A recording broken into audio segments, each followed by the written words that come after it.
But when we talk about these transactions, up to this point, we've sort of ignored the lending. As a matter of fact, from the very beginning of the class, I always tell you, don't worry about the loan. Don't worry about the financing. We'll talk about that later. Well, now we've reached a point in time where it's time to talk about the financing. And financing is really just a fancy terminology for where's the money coming from? How are we accomplishing our goals in these transactions? What is going to be the vehicle that gets us to where we want to be in these transactions?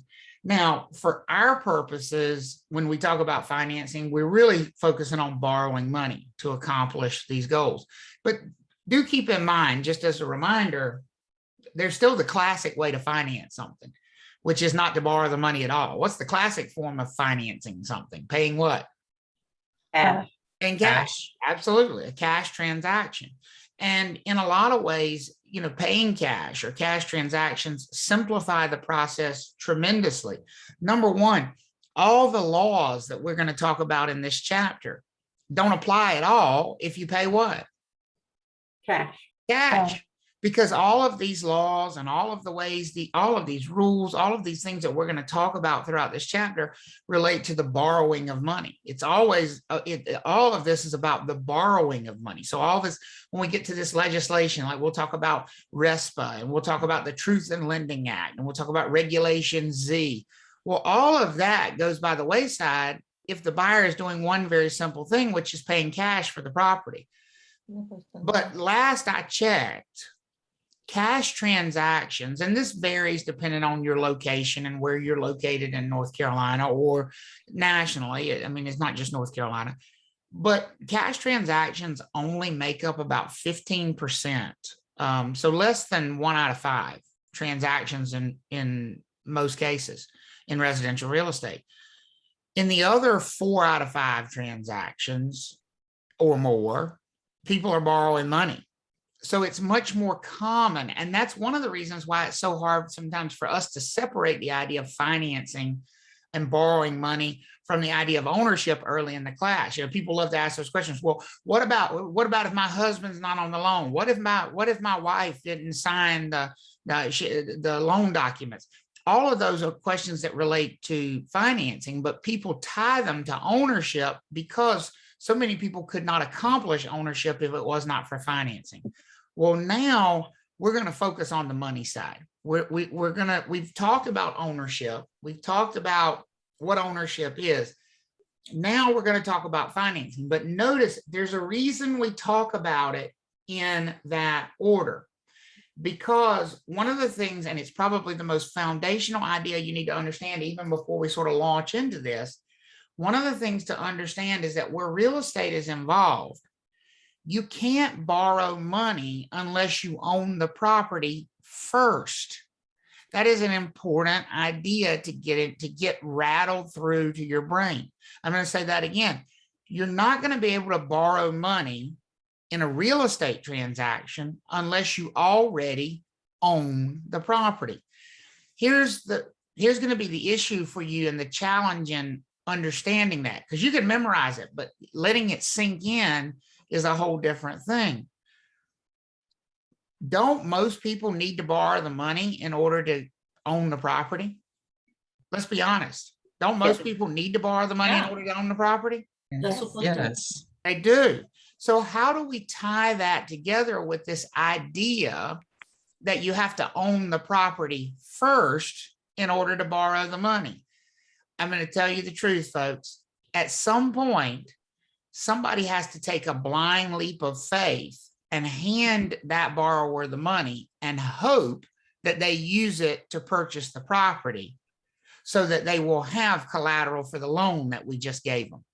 Now, I'm going to say that again. At some point, somebody, i.e. the bank, is going to have to take a blind leap of faith and hand this borrower a check for hundreds of thousands of dollars. Keep in mind, at that moment, does the borrower own the property yet? No. They don't. And the reason they don't own it yet is because they didn't have the money.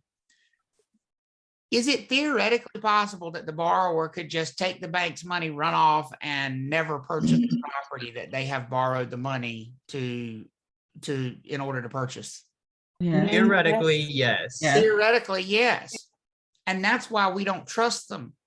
That's why we have closing attorneys, because I want you to get this idea in your head of how this process really works. At the end, Now, how long is that split? how How long long is that that leap of leap faith? of faith? How long is that leap of faith? About a half a second. Because here's what's going to happen. The bank is not going to trust the borrower with the money. The bank is not going to mail the borrower a check and say, here's $285,000. Now go buy your house. Who do you think the bank is going to trust with the money? The attorney. The attorney. Right? Or the closing agent, if we want to use the generic terminology, because some other states use, title companies as an example. We're not worried about this. Whether you're using title companies or whether you're using closing attorneys, if that's who the lender is going to trust, they're going to send the money to the closing attorney or the title company, and they're going to say, here's the deal. We don't want you to give this money to this borrower unless you're absolutely sure they're going to own the property. So what do you think the closing attorney's function actually becomes, folks? Making sure title is clear and changes hands. There you go. It's making sure the transaction actually happens so that nobody's left holding the bag. The bank's going to give the closing attorney the money and say, you have our permission to disperse this money once the buyer owns this property. The buyer is going to give their down payment to the attorney and give the attorney, you have permission to disperse this money once we own the property. The seller is going to give a deed to the attorney and say, you have our permission to give this deed to the buyer once you have their money. And so the closing attorney's function really becomes getting everything in one pot together. Does that make sense for everybody? Yes. I used to think of it, Travis, like it's where the tug of war begins. That's it. Because I would be saying, give me the deed, and the buyer would, and the seller would be saying, give me the money, give me the money. So the attorney's in the middle as a third impartial party to collect the deed from the seller and the money from the buyer. Bingo, bingo. And they're collecting money not only from the buyer, but money from the lender, and and by the way, aren't we also as brokers taking a leap of faith that we're going to get paid in that transaction? Yes. Yep. And guess who we're relying upon to carry out that function? The lawyer. The closing attorney, right? Because the whole point of the closing attorney in that process is for everybody to bring whatever it is they're supposed to be showing up with for this closing and dump it all in one pot. The lender, you're bringing some money, here's your money in the pot. Buyer, you're bringing some more money, here's your money in the pot. Seller, Real estate agent, you're bringing a good attitude. Right, see, right, you're bringing a good attitude. And the keys, right? You probably bring A gift, right? So we show up with the keys. So real estate agent, give us the keys, and seller, give us a deed. And once the closing attorney has all of that stuff piled up in the middle of the table, they just start dispersing it out to the different parties, right? The buyer came in with money, a down payment. They're leaving with keys and a deed. Does that make sense for everybody? The seller came in with a deed. They're leaving with what? Money. With money. They're leaving with money. A bag of money. And so that's what we've talked about so far. Now we want to bring that other piece into the puzzle and tie and complete the idea of what's happening at this closing. The lender is bringing cash to the transaction. Well, everybody brings one thing and leaves with something else. If the lender is bringing something to the transaction, they have to leave with something. Does that make sense for everybody?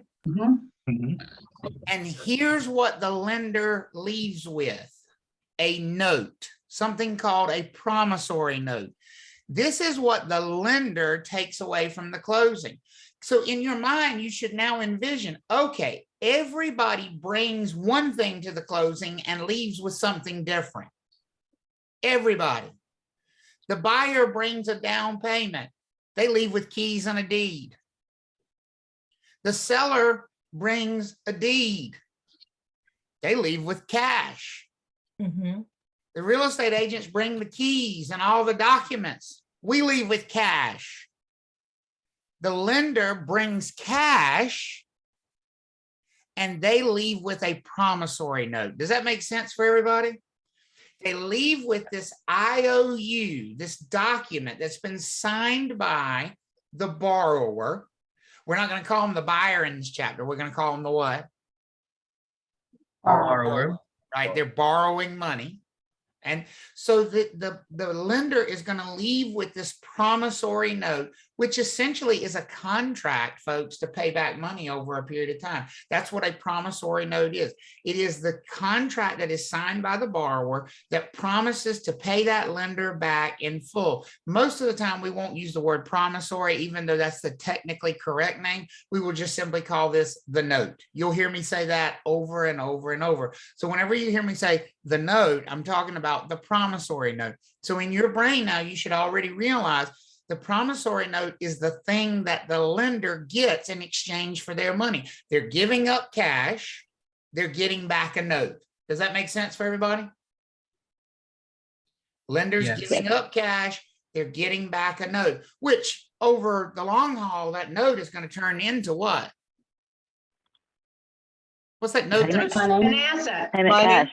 More cash. Yeah. And a lot more cash than the lender paid out in order to get the note. Can we think of it that way? That the lender is Yeah. investing a certain amount of money to get this note, and that note's going to turn into a lot more money over the course of time. Does that make sense for everybody? Yes. Yes. Yep.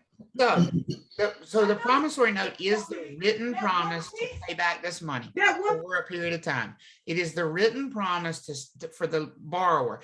And because it is the written promise, it's going to include everything we need to know about the repayment of that money.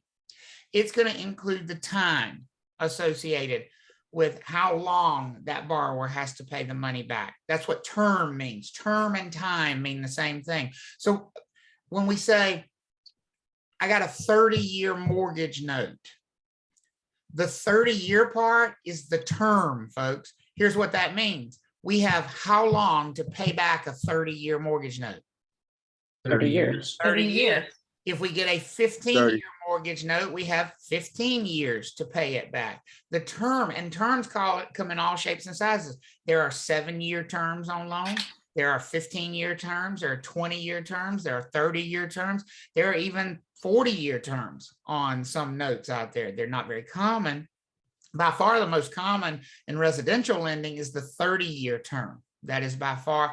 I don't know why or where exactly 30 years became the magic number along the way, that was like the ideal amount of time for somebody to pay off their home, but it is long been, the entire time I've been in the industry, it's been the accepted most common amount of time that most people finance a property for. I'm guessing it has something to do with that was like the projected working lifespan of most people, so that they worked long enough to pay off the debt. And in certain instances, I just want to win the lottery. well, that's a good retirement plan. 30 years also helps with affordability. It does. It spreads it out over a long period of time for sure. So it does relate to affordability. So everything about repaying that loan, if you want to know, for example, what my interest rate is, where would you look to see what somebody's interest rate is? Promissory note. In the note. If you wanted to know if that interest rate could change, you would look at the note. If you wanted to know what somebody's monthly payment is, you would look in the note. If you wanted to know how long they get to pay back that money, you would look in the note. Does that make sense for everybody? Mm-hmm. If you wanted to know if you could take over their mortgage, you'd look There at the you go. note. If you wanted to know if their mortgage could be assumed, which we're going to talk about, that would be in the note. Basically, anything you want to know about paying the money back is always in the note, because that is exactly what this document is. It's the promise to pay. So that being said, who do you think signs this thing at the closing? Is this something that the bank signs? Is this something that the borrower signs? Or is this something the seller signs? Who signs this thing at the closing? Borrower. The borrower does. Because they're making the promise. They're making the promise to pay this money back. This is something the borrower is going to sign, promising to repay the money. The interesting thing about a note is this. whoever holds the note, think of the note as like it's best to actually, so one time where it's not good to think of it as like a digital document or anything like that. I find it's best to think of the note as an actual piece of paper. And here's why. You don't owe the money to Bank of America. You don't owe the money to SunTrust. You don't owe the money to BB&T. You don't owe the money to whoever you borrowed the money from. These loans don't function in that way. As a borrower, the money is not paid back to Bank of America because you borrowed money from Bank of America. If you're making payments to Bank of America, it's because Bank of America holds the note. Bank of America has the note. Here's what you need to understand about that. If somebody else ends up holding the note, what is the borrower obligated to do? Hey, Pay them. Pay them. Pay the new person. yeah, it doesn't matter who's holding it. You signed it. You signed it. And it's a debt that you owe to who? Think of it as a note that says, whoever holds this piece of paper, I'm promising to make these payments to. I'm not promising to make these payments back to SunTrust. I'm not promising to make these payments to BB&T. I'm not promising to make these payments to Citibank. I'm promising to make these payments to whoever happens to be holding that note at that moment. Could that change over time, folks? What do y'all think? Yes. Yes. Yes. Yes. Service can be transferred. Absolutely. The note can be transferred from one person, one bank to another. And the borrower has no control over that. Here's the good news from the borrower's perspective. It should not matter. At the end of the day, they promise to pay. And they simply promise to pay whoever happens to be holding the note at the time. Does that make sense for everybody? Mhm. Okay. So if the lender chooses to transfer that note, more power to them. That's up to them. And the borrower is simply going to make the payments to whoever holds the note at that point in time. So when we talk about lending with real estate, inevitably we have to bring up the word collateral. Collateral is not a real estate terminology. It's a generic sort of, vocabulary word in the world that you should know. But what I find is that people don't necessarily really know the definition of it. And we start throwing it around in class and people don't really have Lost in the mix. It gets lost in the shuffle. You're exactly right. And until you really have an understanding of what the word collateral means, it's hard to understand why it matters in these real estate transactions. So let's define collateral. Collateral is something that has value that can be taken and sold if the person who owns the collateral doesn't pay some debt that they owe. Mhm. So I'm going to say that again. Collateral is something, anything that has value that can be taken and keep going, not just taken, but taken and what? Sold. And sold if the person who owns the collateral fails to pay some debt that they owe. So here's why that's such an important idea. The whole idea of foreclosure, folks, is based around collateral. These properties, this real estate is the thing of value that's being pledged as collateral. At the end of the day, we like to think of lending in real estate as being very complex. It is honestly no more complex than a pawn shop. They work exactly the same way. How many of you have ever been to a pawn shop? You've ever visited a pawn shop, right? If you've been Myrtle Beach. if you've been to a pawn shop, then you know that they will buy things. You can go into a pawn shop and sell things, but that's not their primary purpose for existence. Their primary purpose is to make loans, right? Very high interest loans. And if you need to borrow money and you go into a pawn shop, you can borrow money as long as you have something to pledge as what? Collateral. Collateral. And that collateral has to be something that the pawn shop sees has value. And not only does the pawn shop have to recognize that it has value, but they have to feel that if worse comes to worse and you don't pay them back, they could do what with your collateral? Sell it. Sell it. Sell it and get their money back. Does that make sense for everybody? Mhm. Yes. And so when you get down to it, mortgage lending is very much the same thing. And that is what this whole process called hypothecation, which is another very fancy vocabulary word, but it literally just means pledging real estate as collateral. That's all hypothecation is. It's borrowing money. And when it comes time to say, okay, we need you to have some skin in the game. We need some collateral from you in case you don't pay. And the thing you're putting up as collateral is not a watch. It is a house. Property. It A is house. land. It is a farm. It is a shopping center, some type of real estate. That's what hypothecation is. How we all feel about that terminology. Okay.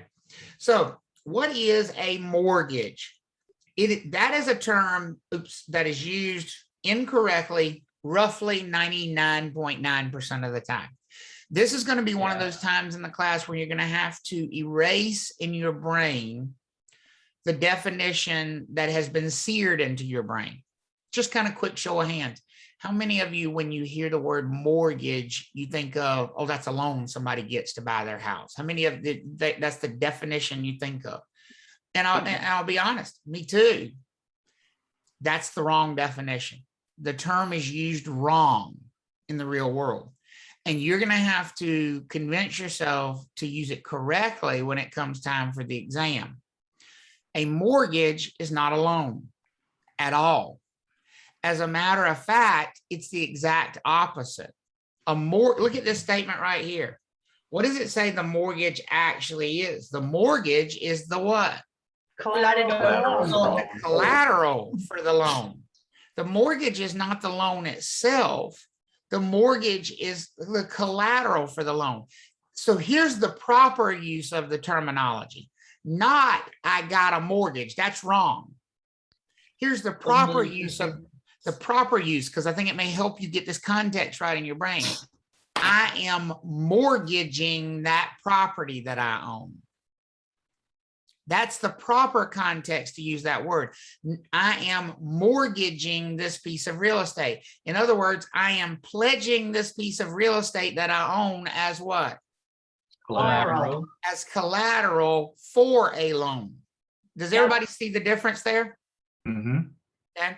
It's actually the flip side of the thing. So when we say someone is signing a mortgage, that someone is not signing a document that promises to pay money. No. They are signing a document that promises their property as collateral if they don't pay some debt. Does that make sense? Yeah. Mhm. Okay.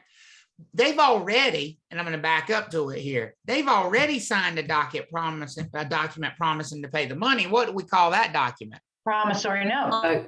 The promissory note. So what you need to understand right away is that the mortgage is a separate document that person is going to sign, not promising to pay back the money, but promising the real estate as collateral for the loan. Everybody with me so far? Yeah. Yes. Okay.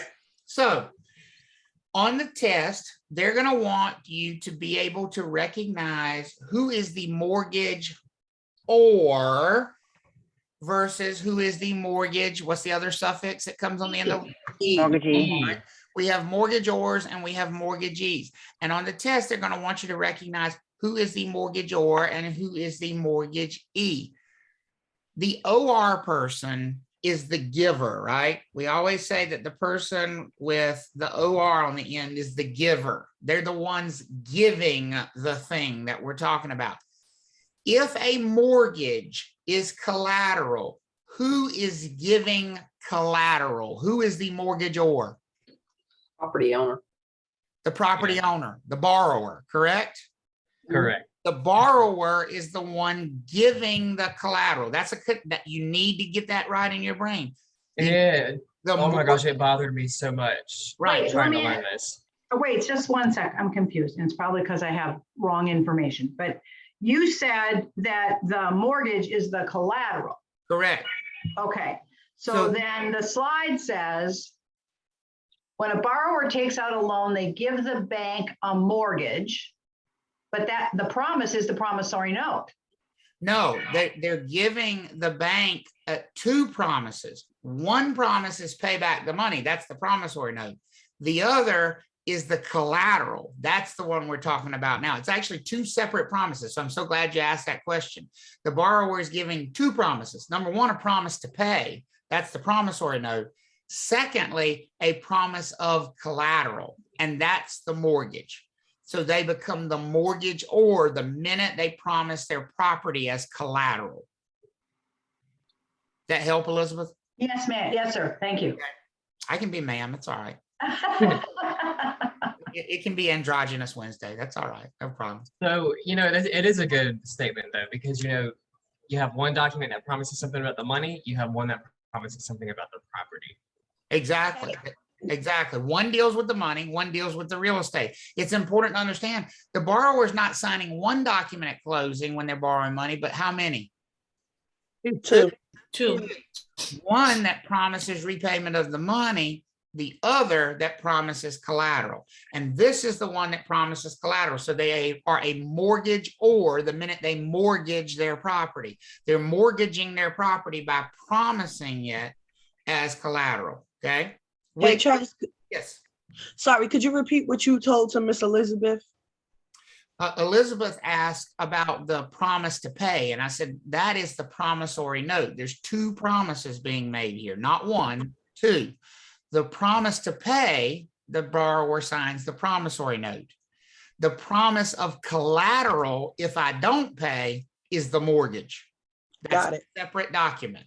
So you become a mortgagor when you give the mortgage. Oh, because we signed it, we're giving it. Got That's it. right. There Okay. you go. That's exactly right. So who's giving who the mortgage? And this is where you really have to challenge your brain about this definition you've had.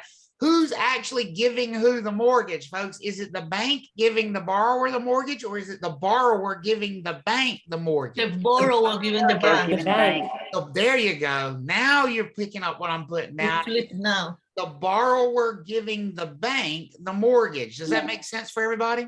Yeah, Okay. makes sense now. Which makes the bank the mortgagee. The bank is receiving this promise of collateral, so they are the mortgagee. Everybody okay with that terminology? Because I know it's different. It feels weird, It does. because we've had it, probably the wrong definition out there in our brains. Okay, so bank is Tyler, what's your question? It says payment and collateral. So, and that's what we mean, Tyler. The bank is receiving not one promise, but how many? Two. Two. They're receiving a promise of payment, which is the note. They're receiving a promise of collateral, which is the what? Mortgage. Which is the mortgage. So it's actually two documents. Document number one, What, Kelly? number I'm two. busy, baby. Okay, two separate documents, two separate promises that are being made to this lender. Here's what essentially the promises amount to. Promise number one, I promise to repay you this money. Here's the thing, folks. Promise number two hopefully never matters. Hopefully the promise made in document number two, nobody ever pays attention to, because hopefully the borrower does what? Pays. Pays. If they make good on the promise in the note, we're never going to look at the mortgage. Does that make sense for everybody? Yeah. The only reason the bank ever looks at the mortgage is if you break promise number one. If you break promise number one, then they go look at the backup. The backup promise is, well, they didn't pay, so now we have another promise from them of collateral. Time to do what? Foreclose. Time to foreclose, which is to sell the property in order Of to course. get our money back. Travis, there was a statement that you said at the very beginning of what you were just talking about. It was saying like, I give you a promise to pay or something. It was really good, and I just wanted to recap it. For the promissory note? Yeah. Oh, well, the promissory note is, I give you the promise to pay you this money back. Okay. I owe you Thank this you. money. Here's my promise of payment. That's the note. The mortgage is, if I break my promise in the note, You then can I take the give property. you collateral that you can take and sell to get your money back. In other words, the lender doesn't have one route to payment when they make one of these loans. They have how many routes to payment? Two, Two routes to Then payment. open the mortgage. like a car, it's like a car loan in that way. That's exactly right. So when we talk about the note, now, by the way, I just want to point this out to you, and we're gonna circle back to it, but I want to point it out to you right here. Now that we know that there's two documents being signed and two promises being made, I'm going to give you a fact, and then I'm going to ask you a question, but I want you to think about it. It's not a question I've given you an answer to, but I want you to think about it based on this fact. Two facts I'm going to give you. Fact number one, borrower signs two promises at closing. Promise to pay, which is the note, and promise of collateral, which is the mortgage. Everybody with me so far? Yeah. Yes. Fact number two, only one of these documents needs to be recorded as a publicly available record because it impacts real estate. That's fact. Now, here's the question. Which one of these documents needs to be recorded at the county courthouse? Collateral. Mortgage. The mortgage. Yeah. The mortgage. There's nothing in the promissory note that is any of the public's business, folks. No. Right. It is not the public's business how much money Claudia Oh. borrowed. It is not the public's business how much of an interest rate she's paying. It is not the public's interest how many years she has to pay that money back or how much her monthly payment is. Does that make sense? Is that's all her private business between her and her lender? Yeah. Yes. And so the promissory note is never going to be recorded because there's no benefit to the public of knowing all that information. But the mortgage needs to be recorded because here's what needs to happen. Anybody buying that property needs to realize it's been pledged as what? Collateral. Collateral. In other words, isn't this a lien against the property? Isn't this something that needs to be satisfied before we can buy this property and feel comfortable that it won't be taken out from under us? Yes. Yes. There you go. It's an encumbrance. It is an encumbrance. There's that fancy word. That's exactly right. Oh, and here, what's our other favorite word that starts with an A? It's also a what? Appetizer. Oh, Appurtenant. it's not an appetizer, though. Right? It's an appurtenance. That's exactly right. It's an appurtenance to the property. So the promissory note itself, this is just the debt repayment. It's going to state everything about the money. Okay. How long do we have to pay the money back? How much is borrowed? What's the interest rate that's going to be paid back? Could that interest rate change over time? That's going to be specified in the promissory note. If you want to know, people ask me all the time, well, I have an adjustable rate loan. How high can it go? How high can it adjust? Where should they go look? The note. Promissory The note. note. You signed a note. Go look at it. That's your promise. I guarantee you it's in there because there's no way they can raise your interest rate unless it's in the note. There's no way they can charge you 12% interest unless it's in the note. So when people come to me and they say, well, I got an adjustable rate loan, how much can it go up? Go look at your what? Note. No. Note. It's in your note. You signed it. It's that's what the note is for. The note outlines everything that lender can do with expectation of payment. Because that's what the note's all about, is about the payment. What is that? I'm not gonna recap this because we already covered it in a previous slide. Sure, absolutely.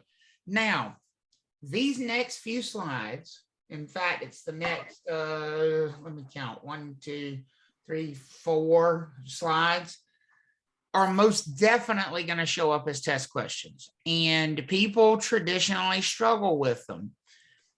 A promissory note is going to contain a lot of what we call clauses. A clause is just a paragraph. It's just extra information. I mean, here's the thing. A basic promissory note looks like this. Travis owes BB&T $250,000 over 30 years at 6% interest.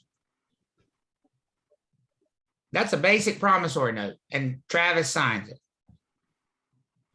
That's a basic promissory note. But here's the thing. If a promissory note was that simple, would that leave a lot of things up for interpretation about how Travis could pay back that loan?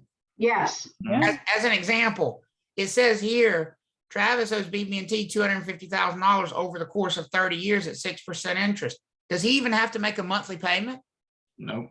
No. No. Could he pay once a year if he wanted to? Yep. Yes. Yeah, Could he make one payment at year number 30, month number 11, just one payment and pay off the whole thing Yep. Yes. without it? Because it doesn't specify in the what? In the note. Note.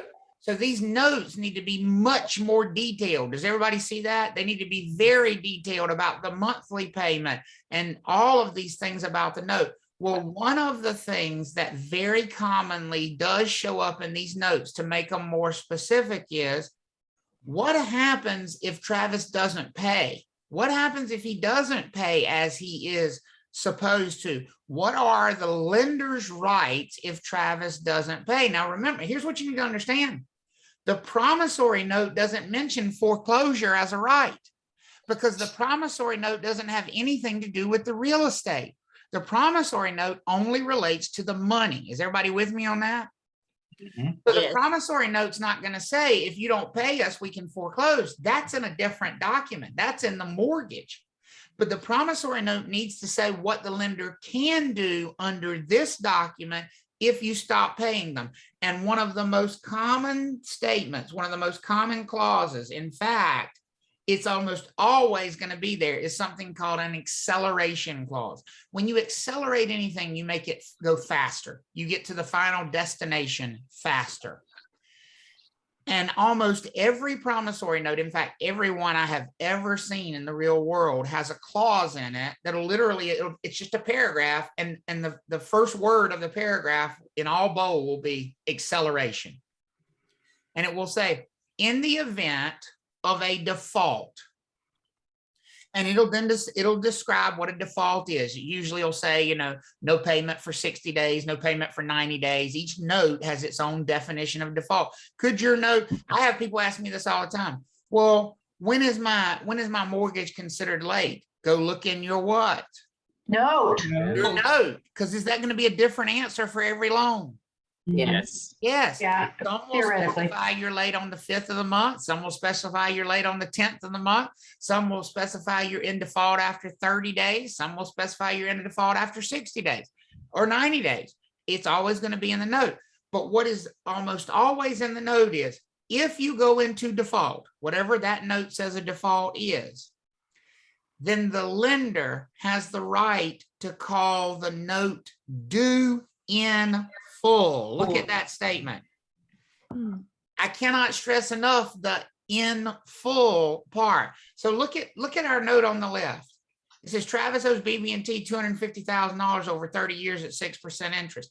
If we added an acceleration clause to that and said, if Travis misses 2 payments, 60 days past due, BB&T can call the note due in full. Would Travis still have 30 years to pay the money back, or would he owe them all the money right then in one lump sum? They will do Right money right away. then. Yeah, All right the then. money right then in one lump sum. And here's the other benefit to the lender, folks. Doesn't it allow them to say, we don't even want your back payments. We don't even want you to catch up. We don't even want, you're 3 months behind on your mortgage. No, you can't send us 3 months worth of payments because you're in default. We have accelerated your loan. We want how much money from you, Grant? We want All of one it. last payment. We want all of it. We want all of it. Plus interest. And so, and Tyler asked a great question, and it's a great question because you have to think about it in these terms. What would you do? Go get another loan? You're probably not going to be able to get another loan because this You is don't have where a credit. this You is gotta where sell the ugliness of borrowing money comes in. Has this lender already reported you to the credit reporting bureaus as Uh-huh. being 30, 60 Right away. days past? Yes. Oh, yeah. 31st I guess they day. wouldn't Yeah. have a way. 30 days. They will They work for it. have. They've already reported you as being late. You're not going to be able to borrow money from anybody else. Everybody else is going to look at you and go, no way, I'm not lending you money. You're already not paying the people who borrowed you borrow money from Yeah. this time. Right? Yeah. Folks, What is this a precursor to? What is the lender Foreclosure. gearing up for? Foreclosure. Foreclosure. Foreclosure. This is what allows them to trigger the promise made in the backup document, the mortgage, because here's the position. Listen, I grew up, and this is gonna, give away something about my background. I grew up listening to an old comedian named Jerry Clower. And one of his most famous routines has to do with going hunting for raccoons. And he talks about how they like to give everything a fair chance. And they said, they might chase a raccoon up in a tree with 30 dogs, but the raccoon always had the option of coming down out of the tree and beating all 30 dogs and walking away. It was strictly left up to the raccoon. You had to give it a fair chance. That's exactly what the lender is saying here when they accelerate your loan. They're saying, well, you have to pay us all this money now, but we're reasonable people. If you can't pay all this money now, you can simply sell the thing that you promised as what? Collateral. As collateral. Folks, isn't that what a foreclosure is? That's Yeah. where the name comes from. It's a forced closing. The lender is simply saying, you made 2 promises to us. You've broken one of them. Now you're going to fulfill us with what? The second. Second one. The second one's going to kick in. Does that make sense for everybody? Why lenders put this acceleration clause in the note? Yeah. Okay, good. A prepayment penalty clause. Now keep in mind, most notes don't have a prepayment penalty. If I go back and I look at this note I wrote on the screen here, Travis owes BB&T $250,000 over 30 years at 6% interest. Does it say anything about Travis not being able to pay it off at year 2? No. No, so he could pay it off at year 2. Well, if he had a prepayment penalty clause in his note, he could pay it off at year 2. But paying it off at year 2, can we all agree that would be a prepayment? Yes. And if our note had a prepayment penalty clause, what would that prepayment trigger? A penalty. A penalty. So folks, this is literally a bank who has said, don't you dare pay us what? Early. Early. You send us only the minimum amount due, not a penny more. Because people love to ask all kinds of roundabout questions about this, which are silly when you just accept what a prepayment penalty clause means. I've had people say, so can I send the bank an extra $100? Sure, if you want to pay the what? Interest. No. The penalty. The penalty associated with it. Well, I think there's Right. minimums, right? You can pay a minimum with a prepayment penalty. Well, And not- that's the thing. You'd have to look at your note to Right. see what the penalty was. Could your note be written to say, if you send us anything above the minimum payment, you pay a $10,000 penalty? Could your note have that in there? Yes. Yes. And by the way, prepayment means any type of prepayment, folks. If you refinance the property and pay that note off early, is that a prepayment? Yes. Yes. If you sell the property and pay the note off as part of selling the property, is that a prepayment? Yes. Yes. And so therefore, if your note had a prepayment penalty in it, would you be charged that penalty for any reason if you ever sent that lender more than the absolute bare minimum payment? Yes. Yeah. That's what a prepayment penalty is, folks. Doesn't that sound awful? Literally Yes. ever not being able to. And so why would a lender want to do this? Why would a lender not want to get their money earlier? What are we robbing the lender of if we pay them early? The Interest. Interest. Because remember, we're paying interest on our outstanding loan balance. If we start sending them extra payments, not only are we knocking down the loan balance, we're knocking down the amount of interest we're going to pay that lender over the course of that loan because we have a lower balance outstanding. Does that make sense for everybody? Yes. Yes, I'm kind of like recapping how you did in the parentheses and quotes for the first one. I just said, you're in trouble. Pay us more money for paying us early. That's it. Don't pay us Okay. early. Don't pay us early or we will penalize you. Okay, I like that one better. Like, so, I mean, this is literally like, you borrowed this money for 30 years. We expect a payment every single month for 30 years, nothing more. And if you ever want to pay it off early, that's fine, but you better be ready to pay a penalty. Everybody with me on that? Yes. So somebody who has a prepayment penalty in their note, could they have to pay a penalty just for selling their house? Yeah. Yes. Yes. Crazy as that Within the sounds. 30 years, within the 30 years of that loan, Yeah. if they sold their house within that, they get a penalty by the whoever they holds the promissory note. That's Yeah. correct. If their note has a prepayment penalty clause built into it. So do Okay. you think a borrower should look very closely at their note to see if there's such a Mhm. penalty in there? Yes, Oh, sir. yeah. Yeah. For sure. Right. Sure. That's a Travis, in California, I'm just hate to keep using California, but back in the day, right, when there were a lot of prepayment penalties on stuff, people would go into foreclosure. They would scrape together enough money before the notice of default went out. And the lender would say, well, thank you very much for catching up on your payments. Now you owe us a $10,000 prepayment penalty. right, because Oh my now you God. sent us extra money, so you owe us the prepayment. I mean, it is like damned if you do, damned if you don't. It's an awful process to have these prepayment penalties. And that is why, look at this bottom statement. I guarantee you this is going to come up in a test question. These are very uncommon in modern mortgage notes. They used to be pretty common, but they're very uncommon in modern mortgage notes, and they are completely not allowed. We're going to talk much more later about government-backed loans, and these Yeah. prepayment penalties are completely not allowed in government-backed loans. So if you take out an FHA loan, is it going to have a prepayment penalty in it? No. No. If you get a VA loan, is it going to have a prepayment penalty in it? No. No, they are forbidden in government-backed loans. Is everybody good with that statement? Yes. Okay, good, good. A due on sale clause or alienation clause, I would say study this one. Not only do they like to test on it, but people don't get it with this one. This is the one that for whatever reason disconnects with people's brain. And so I want to try to make sure you understand a due on sale clause or alienation clause. They mean the same thing. It's not two separate things. It's just two separate names for the same thing. So I want to be clear. A due on sale clause is the same thing as an alienation clause. Make sure you got that. Okay. They are the exact same thing, not two different things.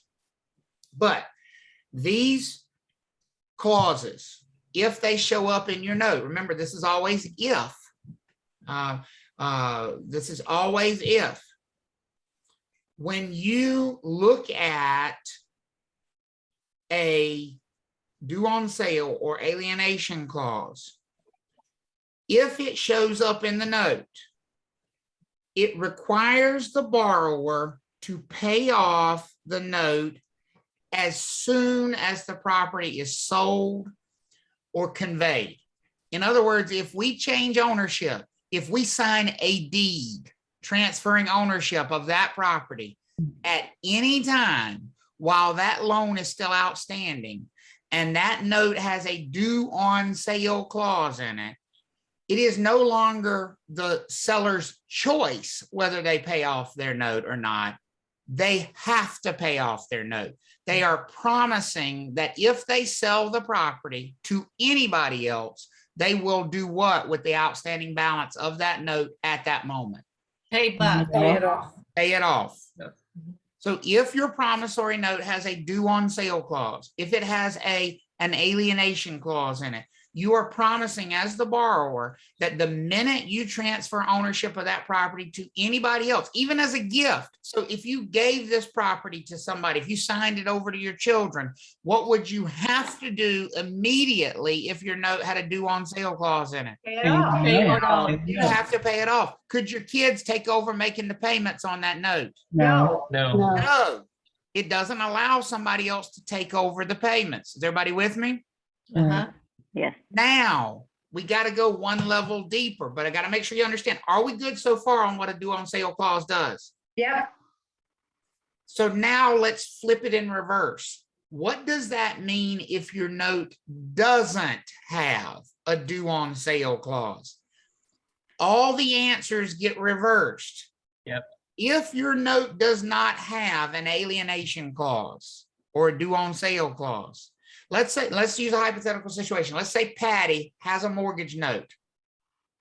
She has signed a promissory note, and it does not have this clause in it. Everybody with me so far? Mhm. Yes. Doesn't have any promise in there that the minute title is transferred, it has to be paid off. Everybody with me so far? Yeah, Yes. She sells the property to Jonas.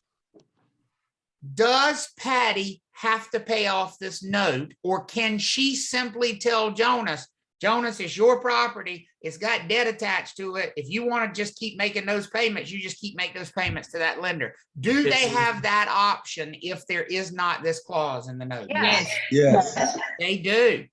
They do. If this clause is not in the note, there is nothing requiring Patty to pay that note off when she sells the property. Does that make sense for everybody? Mhm. Yes, and Basically- also Oh, I'm sorry, Seth. Go ahead. the way that I just read it on the first bullet point is that it could be assumable. It could be an assumable loan. And that's exactly what we mean by an assumable loan. An assumable loan is simply one that the new owner has the option of taking over. If there's the option to take over the new loan, then it becomes not the choice of the lender, but it becomes the choice of Patty and Jonas.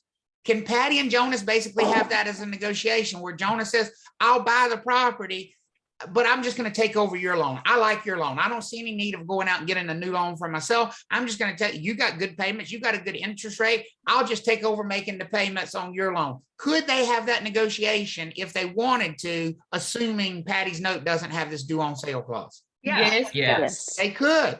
They absolutely could. And folks, interestingly enough, there would be there's nothing that the lender could do to prevent that at that point. The lender had one opportunity to prevent that from happening by putting a due on sale clause in the note when Patty first signed it. If the lender didn't want Patty and Jonas to be able to have that negotiation, to be able to give Jonas the opportunity to simply take over that note, they should have put this clause in their note. Does that make sense for everybody? Mhm. Yeah, now that I'm thinking about it, it must be common for these if they want to make money on new loans. Well, No, it's not, because the lender does not get to qualify the new borrower. If they don't qualify the new borrower, how do they know that your kids will make the payments? well, and that's Well, that's what I mean. yeah. I think I think you're saying the same thing. Seth is saying that, like, it probably is not Common. not common for the assumptions to happen because the lenders want to make new loans. The lender wants to qualify Jonas, not just to make sure that he can make the payments, but they want to give him a new loan because they can charge him all kinds of fees with that new loan. Does that make They sense? don't want to take the. Yes, I'm sorry. I totally was speaking mid-thought. I guess this clause would be common. Right. This And lender clause doesn't is want to common. take the risk, right? They don't want to take the risk. And look at it from the other perspective. What is the primary reason probably that Jonas wants to take over Patty's loan versus getting his own? It's actually not that he couldn't get a loan on his own. Most of the time when buyers are looking to assume, it's not because Jonas can't go out and get a loan. He probably could. Why does he want to take over Patty's loan? What Because it has a lower rate Has a than what he lower- could get. exactly? He's looking at Patty's loan going, wait a minute, homegirl's got a 3% interest rate. I'm out here looking at stuff 5.5%, 6% right now. I'd rather have her 3. Is that exactly what people would do? If you were Exactly. shopping around and you saw somebody's house who had a 3% interest rate on their Right. loan and their loan was assumable, not only would you be negotiating with them about buying their house, you'd be like, but hold on, don't pay that damn loan off. I'll take that loan, wouldn't you? Yeah, Right? Hey, so Travis, really quick.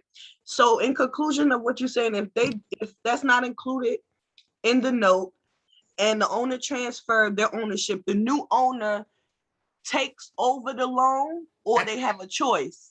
They have the option of it. They don't, it's not, Okay. just because the clause is not there, we can't force Jonas. Let's be clear. Right. I can't force the new owner to take over the loan. If Jonas wants to get his own loan, he can simply tell Patty, no, I want you to pay the loan off before you transfer the property to me. Does that make sense for everybody? Yes, sir. Got it. Thank you. It's their choice. But if this clause is there, they don't have the choice. If this clause is there, the lender has said from the very beginning, Patty, no. When you sell the property, pay us our money, period. We don't want it. If Jonas wants to borrow money from us, Jonas can come talk to us directly. None of this shit of you transferring your loan over to him. That's it. And so here's the more common name for this thing in the real world. Does it make sense that people call this a non-assumption clause? Mhm. Yes. That's not the technical name for it, but that's what the effect of it is. When there is a due on sale clause, it's the same thing as saying this loan is not what? Assumable. Assumable. Is everybody making that connection? How do we feel about that? Good. I can't wake up. I don't know what that was. Even if the lender allows an assumption, okay? If they allow an assumption, they say right in the promissory note, because I used to read them to my clients. It says that they can change the interest rate and they have the right to requalify the new buyer. Right. So it doesn't mean anything anymore, but the concept was really great because when rates were 20%, it was the only way we could sell property. Right. Exactly. So they certainly, in theory, they make good sense. In theory, they make sense, but in practice, they're just not very practicable. So make sure for the test, you know the difference between an alienation clause and an acceleration clause, right? And so make sure that you know the difference between the two of them, because they are very different things. The acceleration clause is going to make the loan go faster. It's going to simply allow the lender to call the loan due immediately, versus the alienation clause, which says you can't have this loan be transferred to a new owner. It's got to be paid off as soon as the property is sold. Are we all good on the difference between those two? Yeah. Is there any trick to remembering them? Not really. Yeah, I Just wish the I whole faster part of alienation, I guess, of acceleration. of acceleration, right? Accelerate means, I think of accelerate means the due date got a lot faster. You know, it's like, I think of that, you know, accelerate is like the due date for the loan just became that brick wall that you're speeding toward it all of a sudden. Like all of a sudden, you thought you had 25 years left to pay off this loan. You missed 2 payments. All of a sudden you have now, pay now, right now, all of it. And so that's the acceleration clause. They also accelerate for fraud. Like if you say you're going to occupy the property as your primary residence, and then you use it as a rental and they find out, then they can enact the acceleration clause because you're not adhering to the terms of the note. Right. Anytime you're in default and not following the terms of the note, they can accelerate it. That's exactly right. Okay. So the lending process, as we mentioned, is made up of 2 documents. So this is just a recap, right? Which is the promissory note, which is the money side of things. So this is the one that deals with the money.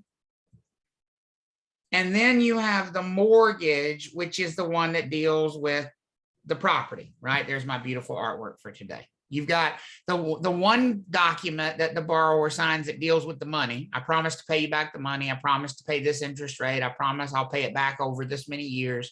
All those kinds of things. And then you've got the other document, which the borrower signs, which deals with repayment of the money. And that is called the mortgage. Now, notice it says here, this is where we start to give you different terminology. It says mortgage or deed of trust. It's 2 names for the same document. It's just going to be called 2 different things depending on what state you happen to be in. Remember back when we did property description, we said, you know, if you were, some of us are in meets and bounds states like North Carolina, and then some states are government rectangular survey states, but ultimately it's all just a property description. You know, it's just how we describe property. Here's what you need to understand about the difference between a deed of trust or a mortgage. 2 documents with 2 different names that accomplish the same goal.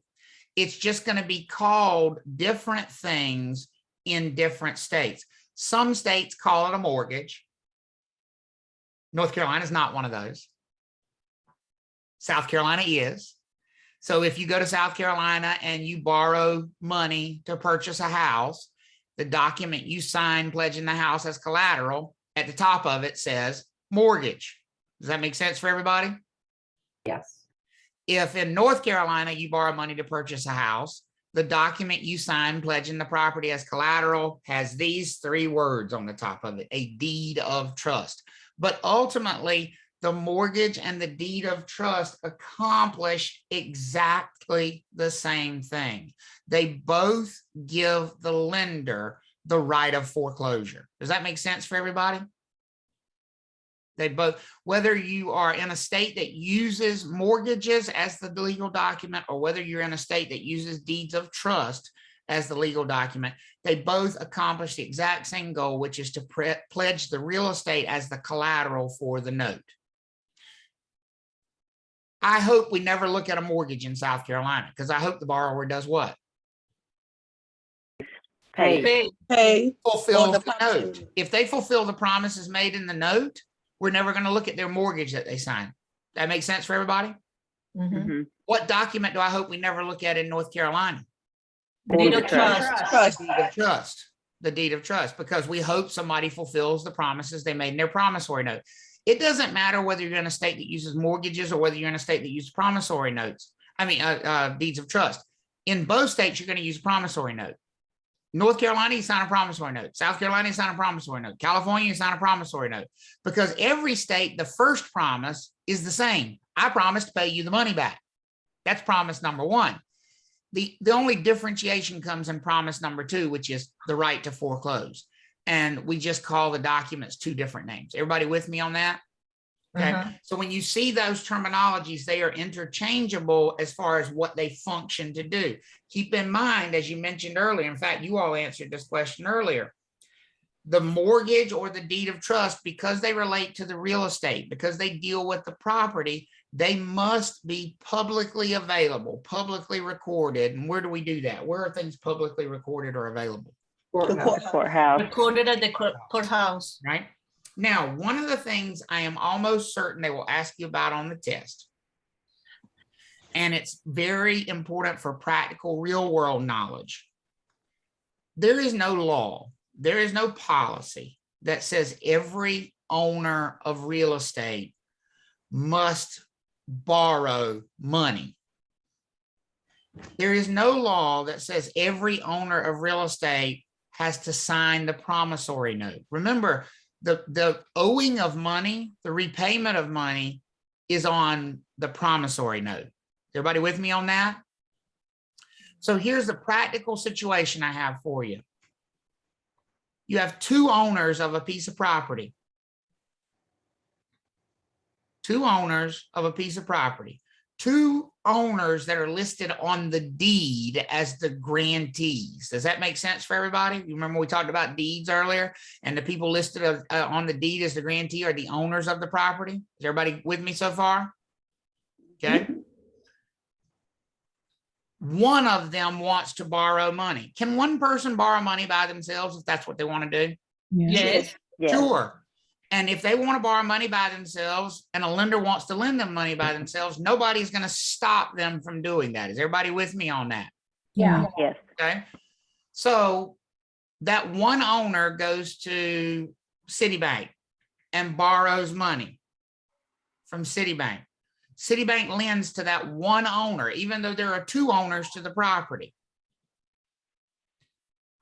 Who's going to sign the promissory note?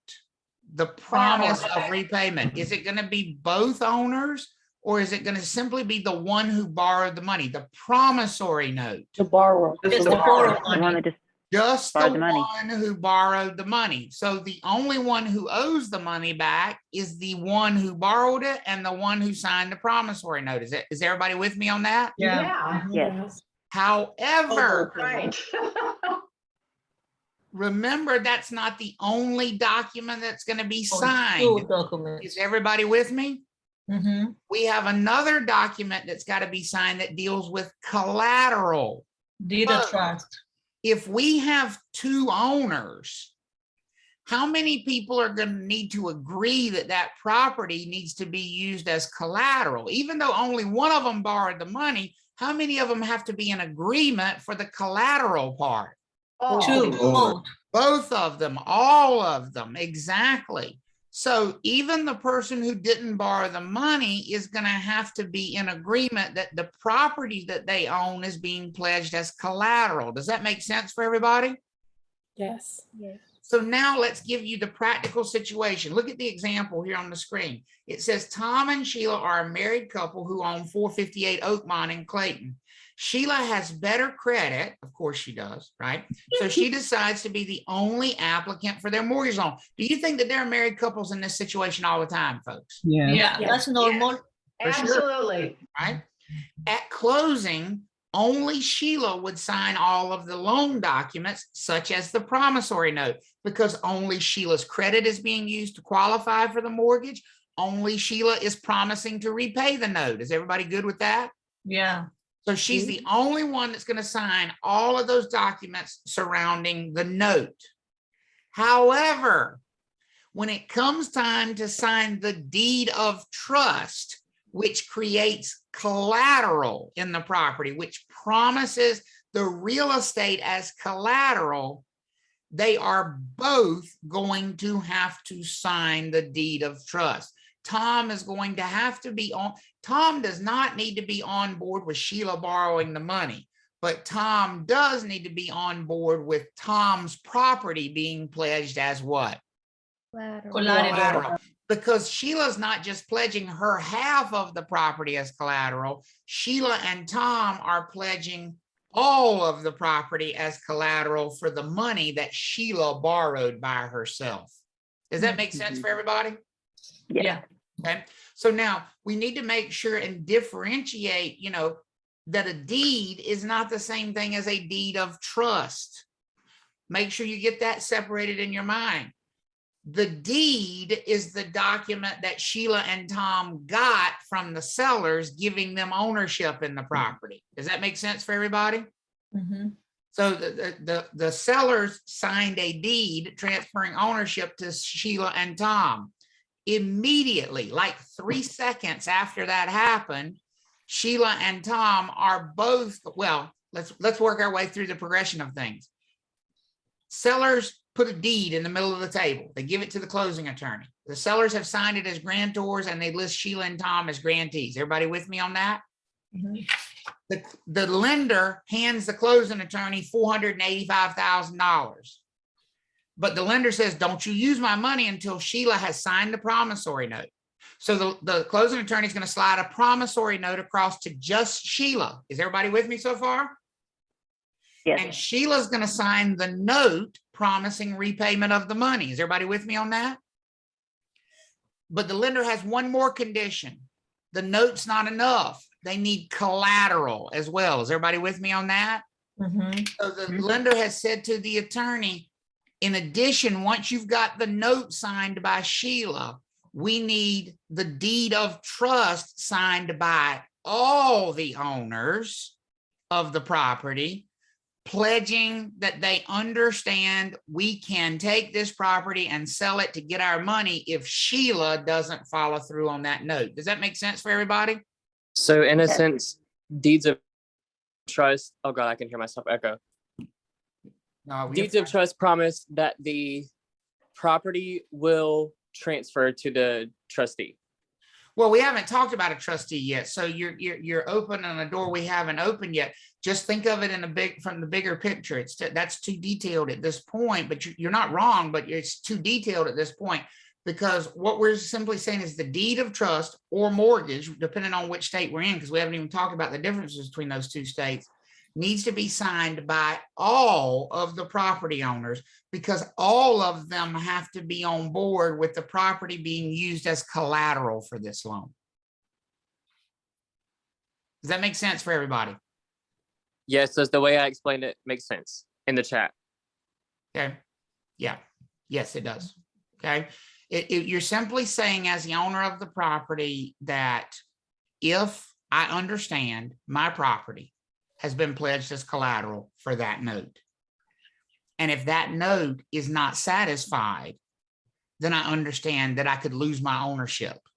Is everybody with me on that? Do you see why Tom needs to sign that document as well? Yes. Now, here's all the practical questions, the flood of practical questions that people like to ask. Now you should be equipped to answer them yourself. If payments aren't made on the loan, whose credit's going to get tanked? Sheila. Just Sheila. borrow. Sheila. Sheila. But Sheila's the only one who promised to pay money back. Did Mhm. Tom make any promise whatsoever about paying money? No, No. not all. Does- They don't does even Tom- look the credit. Does Tom owe any money? No. No. But Tom does have an interest in making sure Sheila pays that note back, because if Yeah. Sheila doesn't pay, okay, yeah, her credit's going to get ruined, but Tom will still potentially lose his ownership in the property because he signed off on giving collateral. Does that make sense for everybody? Yes. Mhm. So here's what's going to happen at that closing. Tom's basically going to sit there like a hood ornament the whole time, because I guarantee you 99% of the paperwork is going to be loan paperwork. And who's the only one signing all the loan paperwork? Sheila. I mean, it literally, you're going to sit there for 120 signatures and it's just going to be Sheila, document after document after document. It's all going to be Sheila. And then finally, we're going to get to the deed of trust. And finally, Tom's going to have to pick up a pen. Yep. Everybody with me on that? Yes. And that's why Tom still got to be there, because he has to be okay with his property being used as collateral for this loan. Does everybody see the separation there? Does that make sense? Yes. Okay, good. Most people don't know that. Most people don't know that from a practical standpoint. You're right. And I do loan signings. And so when I called the customer to make sure everybody's going to be there, most of them said, well, my husband's not on the note, so he doesn't have to be here. And I was like, yes, he does, because he has to sign the deed. He has to sign that deed of trust saying that it's okay to foreclose on this property if you don't pay this note back, because imagine what would happen if the lender tried to foreclose down the road and only Sheila had signed the deed of trust. Well, the courts are not going to let the lender take Tom's ownership away when he never signed saying he was okay with that. Does that make sense for everybody? So we need his permission in advance saying, I understand, I'm giving my permission to pledge this property as collateral. And I get it. It's all on Sheila to pay. But if she doesn't pay, the property's going to get taken from both of us. That's essentially what they're signing when they sign that deed of trust. Does the deed of trust in North Carolina, as it does in California, they make the promissory note an attachment to the deed of trust? So everybody has to sign and end up signing the promissory note. Not here. No, we keep them very separate. Yeah, we keep them very separate. All right. So why don't we do this? Let's take a break right there, because when we come back, what we're going to do is start to differentiate the two different processes by which this works, which is called lien theory and title theory. Which really just gets down to, are we using a deed of trust or are we using a mortgage? But well, I've got 10:25. So why don't we come back at 10:40? Picking back up where we left off before the break. Remember, we're kind of building into all these different documents and how they all work together to create this loan system that we use. And we talked about the promissory note first, which is the document that deals with borrowing the money, repaying the money. And then we introduced the idea of the collateral document, which is called either a mortgage or a deed of trust. And remember, I told you a mortgage and a deed of trust are really the same thing in two different states. It's the same document that accomplishes the same thing. It pledges the real estate as collateral for the loan. And some states use mortgages, some states use deeds of trust. It doesn't really matter. It accomplishes the same thing. Well, now we want to talk about what the difference is between states that choose to use mortgages and states that choose to use deeds of trust. They're actually called lien theory states and title theory states. And basically, I'm sorry, I'm back up for a second. We can sum this up as saying, if you're in a lien theory state, you're in a state that likes to use the mortgage. And if you're in a title theory state, what do you think we use? Title theory. Deed of trust. Oh, deed of trust. Trust, right? In North Carolina. In a lien theory state, they use the mortgage as the collateral document. In a title theory state, they use the deed of trust. Ultimately, they're accomplishing the same thing. It's just two different paths to the same process. And what is the eventual goal? Unfortunately, the only reason mortgages exist, the only reason deeds of trust exist, is here is your final destination, folks. Remember, this is the backup promise. The first promise the borrower made was on their promissory note, which was to pay back the money.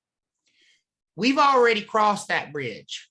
What happened with the first promise? Was it fulfilled or was it broken? If we're talking about the mortgage or the deed of trust, was the first promise fulfilled or was it broken? Broken. Broken. Broken. We have a broken promise. Seth, not 100% sure. Okay. We have a broken promise here. Now we've gone to the backup promise, and the backup promise is the property as collateral. We have kicked in the sort of thing that's designed to prevent the worst case scenario from the lender's perspective. The worst case scenario from the lender's perspective is not only that the borrower doesn't pay, but they don't pay and you don't have any other way to get your money. Well, they're going to exercise every right they have to get their money. And foreclosure is that right. There are two paths to foreclosure. One path called lien theory, one path called title theory. It's just going to be two different ways to get to the same destination. Now, So it's basically like legal theories of foreclosure. that's exactly right. These are legal theories of foreclosure. These are two different approaches to foreclosure. So if I said to you, South Carolina is a lien theory state and North Carolina is a title theory state, not only do you know which documents they use, which one does South Carolina use? If South Carolina is a lien theory state, which document do they use? Title theory. Mortgage. Mortgage. Mortgage. If North Carolina is a title theory state, what document do they use? Deed of trust. Trust. The deed of trust, right? So in a lien theory state like South Carolina, they use a mortgage. In a title theory state like North Carolina, we use a deed of trust. Well, it's not just a different document. It's a different way of what process? Foreclosing. Foreclosure. Foreclosing on the property. So foreclosure is going to work differently in North Carolina than it does in South Carolina. Does that make sense for everybody? Mhm. Yes. Mhm. Because they take two different paths. Now, the end result's going to be the same. Ultimately, the property is going to be taken, the property is going to be sold, the money from the sale is going to be used to pay off the debt. That's what foreclosure is. That doesn't change. The difference is going to be, how do we get to that foreclosure? How do we get to that point? So what is foreclosure? Foreclosure is not taking the property. Foreclosure is literally forced closure. And here's why I like to point that out. What's the number one best way to avoid foreclosure, folks? Other than paying, obviously, if you pay and don't fall behind, you're not going to have a foreclosure. But let's Sell the say, property. let's say you're behind and you don't have the money to get caught up. What's the number one way to avoid foreclosure? Sell it. Sell the house. Sell it yourself. You don't have to wait for the lender to force you to sell it. You can certainly elect to sell it yourself. Does that make sense for everybody? Mhm. Uh-huh. Yeah, I keep hearing that on the news, and I want to scream right lately at the news because they're failing to mention that. They're talking about, we're in a time with COVID. There's been a lot of mortgage relief. There are a lot of people who've gone into forbearance and not made payments for a number of months. And that relief period is coming to an end. And lots of these people are going to owe months of payments all at one time. Do you think a lot of these people have 6, 8, 10, 12 months worth of payments to catch up all at one time? No. Oh. No. And so they, I was listening to someone, even on NPR the other day, and he kept saying, so we have to look out to see how many foreclosures hit the market. And I'm like, well, the answer should be almost zero, because here's the truth. What have property values done over this period of time, folks? Even these people who aren't paying have their property. Escalated. Their properties have gone up in value substantially. So even if they get that notice from the lender that says you're no longer in forbearance and you owe us 12 payments, and if you can't make it, we're going to foreclose. Is it necessary that we go to foreclosure, or can the owner just take it upon themselves and say, you know what, I'm going to head this off at the pass and I'm going to sell it myself, while I still have control of the process and make sure I get a good price for it, and I'm going to satisfy the debt that way. Is that an option, folks? Yes. Yes, Of you'd be course. crazy not to. You'd probably walk away with some too And right now. Exactly. That's the perfect point. When people come to me, so as a real estate broker, here's the best advice you're ever going to give somebody: sell it. When people come to you and say, I'm in trouble, listen, we're all empathetic to that. Nobody wants anybody to lose their house. But here's the thing: if they're coming to you and saying, I'm in trouble, I'm behind, and I don't have the money to catch up, we have to face the reality, folks. This is going to end in closing the property. The only question is it a voluntary closing or a forced closing? Because that's what a foreclosure really is. Does that make sense for everybody? Yes. The lender's essentially saying to the owner, you have to do one of two things. You either have to come up with this money you owe us, or you have to sell this property to pay us. And if you don't hurry up, we're going to make the decision for you because you gave us that right. Is everybody with me on that? Yes. Okay. So the lender's not taking the property. The lender is saying, sell it, or we will force you to sell it. That's what a foreclosure is. So lien theory foreclosures. Let's talk about the lien theory foreclosure for just a second. And as I mentioned, North Carolina is not a lien theory state. That's why you don't see our state logo on here. Luckily for you all, there are only 50 states. It won't take you that long to memorize which ones use lien theory and title theory, because obviously There's flashcards at Target for 50 cents. I just got some. they do have lien theory and title theory flashcards at Target, which is pretty weird that they would, such a niche thing that they would have flashcards for that. I But- couldn't even remember all the states in 5th grade, but So Yeah. you're gonna have to come, you don't have to know the capitals, thankfully, but you do have to know whether each state is a lien. How many of y'all know I'm full of it right now? Yes. stop. You don't need to know which states are lien theory and title theory. You only need to know one of them, and which one is that? North North Carolina. This one. And we are a title theory state. But you do need to know the differences between lien theory and title theory states, because it will come up on the national section of the exam for sure. So in a lien theory state, and I'll use South Carolina as an example because they're the closest one to us that uses lien theory. Their next door neighbor, they use lien theory foreclosures rather than title theory. And so when you're in a lien theory state, this collateral document, remember, we're not talking about the loan at this point. The loan, here's the thing, when we're looking at the collateral document, either the mortgage or the deed of trust, when we're looking at that document, the loan is no longer a thing anymore. The lender's already decided that you've done what on that loan? default. You've defaulted, right? We're past the point of worrying about what the note says at this point, because the lender has declared you in default of the note. So what we're looking at is that second document, that second promise, the collateral promise. And in a lien theory state, that collateral document, which, by the way, what collateral document is it? What document are we going to be? Mortgage. The mortgage. Yeah, we're going to be looking at a mortgage in a lien theory state. That document's only going to have two parties listed on it. They are the lender and the borrower. The lender gave the borrower money, and the borrower gave back two things: the promissory note and the mortgage in this case. In a lien theory state, we're going to utilize what's called a judicial foreclosure process. So let's talk a little bit more in depth about that. Here's what we mean by saying there's only two parties to a lien theory lending situation. Look at them: the borrower and the lender. They are the only parties that are going to be mentioned. If you look at a mortgage, it's going to mention Bank of America and it's going to mention Seth. Those are the only two parties mentioned on that mortgage. Does that make sense for everybody? Mm-hmm. Yes. Okay. And so it's a very straightforward arrangement.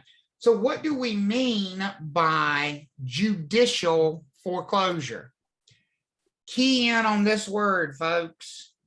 If you see a test question that says something about a lawsuit being filed for foreclosure, a suit for foreclosure, filing a lawsuit, suing for foreclosure, what kind of state are we talking about?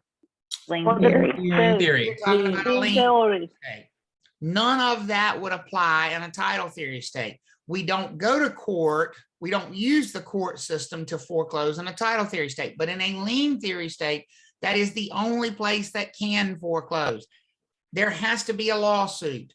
Who would be suing who? Who would be filing a lawsuit for foreclosure? Would it be the borrower or would it be the lender? The lender. The lender. It would be the To lender. the borrower. The lender is suing the borrower. Now, here's what I want you to think about with suing a borrower. Are lawsuits a quick resolution, or is that a relatively slow and painful process anytime you have to sue somebody for something? Slow and painful yeah. process. Very slow, very slow.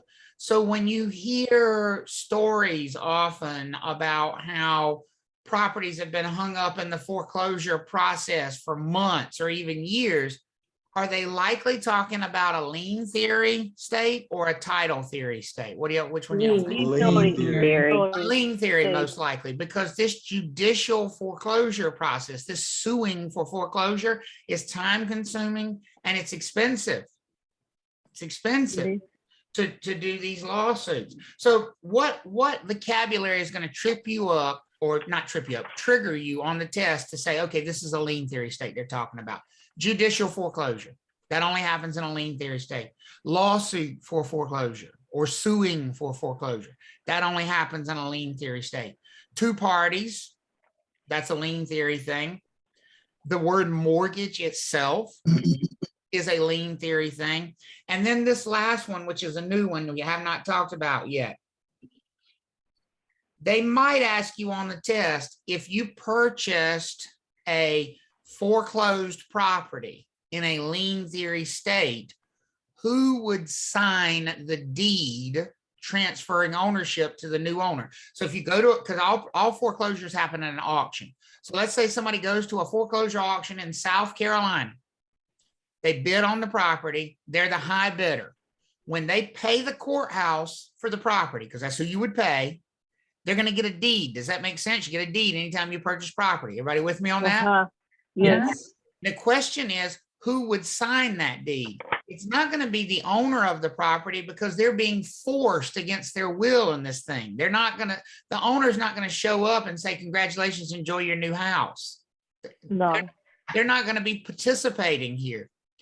It's a sheriff's deed. It would actually be the sheriff of the county in which the property is located who would be deeding that property over to that buyer at the foreclosure sale. And the reason it's a sheriff's deed is the whole role of the sheriff in any county is to carry out the wishes of the court system in that county. And so what happens is the lender sues the borrower for foreclosure. Inevitably, who wins those lawsuits? The lender. The lender. I mean, like 9,999 times out of 10,000, the lender wins those lawsuits. And so the judge is going to issue a judgment of foreclosure. Guess who's going to carry out that judgment? It's gonna be The sheriff. county sheriff. sheriff.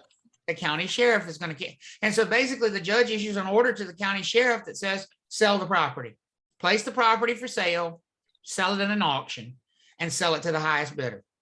Makes And sense so- if it's a judicial. Right. So for Foreclosure. judicial foreclosure, you get a sheriff's deed. Just like if you had a warrant issued against you, who would serve you with the warrant? It would be the sheriff, sheriff. right? Exactly. The So sheriff. same An eviction. thing happens with a judicial foreclosure. It's going to be the sheriff of the county who's actually selling the property. Does that make sense for everybody? Yes. Okay. So if you ever happen to be researching a property in a lien theory state, and you see at the top of a deed and it says sheriff's deed, you know they bought that at what kind of a sale? Foreclosure. A foreclosure sale. Foreclosure sale. That's a foreclosure sale in a lien theory state. Everybody with me on that? Yes.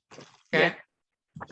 Now, title theory, which indeed is more important to us because it is the type of foreclosure practice that we use in North Carolina, is more complex in the way it's structured, but more simple in accomplishing the goal. What's the goal again of all this? Pledging the property as collateral. What's the ultimate goal? Sell a house. Foreclosure, right? That's the only Foreclosure, reason yeah. we bother to do this.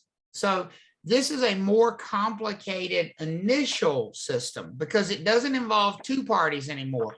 Notice that difference. How many parties are going to be listed on, Three. and what document are we talking about here? Deed of trust. Deed of trust. Of trust. So how many people are going to be, or parties are going to be listed on that deed of trust? 3. Three parties. 3 of them. In the lender and borrower still, but we're going to add this third one called a trustee to the mix. So we've got, in a title theory state, we've got lender, borrower, and trustee. So we got to talk about what this trustee does. The lender still gives the borrower money. The borrower still gives a promissory note back to the lender. But in this case, the borrower does not give the lender the right to foreclose. They give to In a the lien trustee. theory state, they give the lender the right to foreclose through the court system.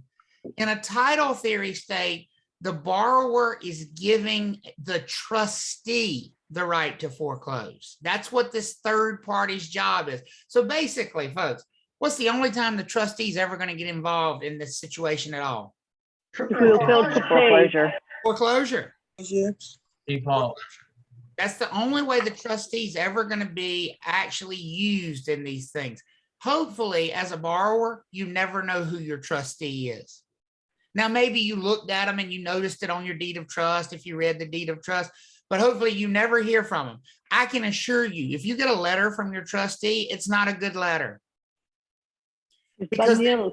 They're only going to reach out to you for one reason. What's the one reason that the Foreclosure. reach They're out? filing a notice of default. That they're foreclosing. That's exactly right.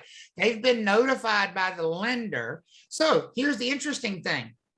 The lender's not even going to notify the borrower that they're in default. Now the lender's going to notify the borrower that they're late, and they're going to try, and they're going to contact them, and they're going to call them and say, hey, you know, your payment's late. What can we do? Can we help you? Can we work with you?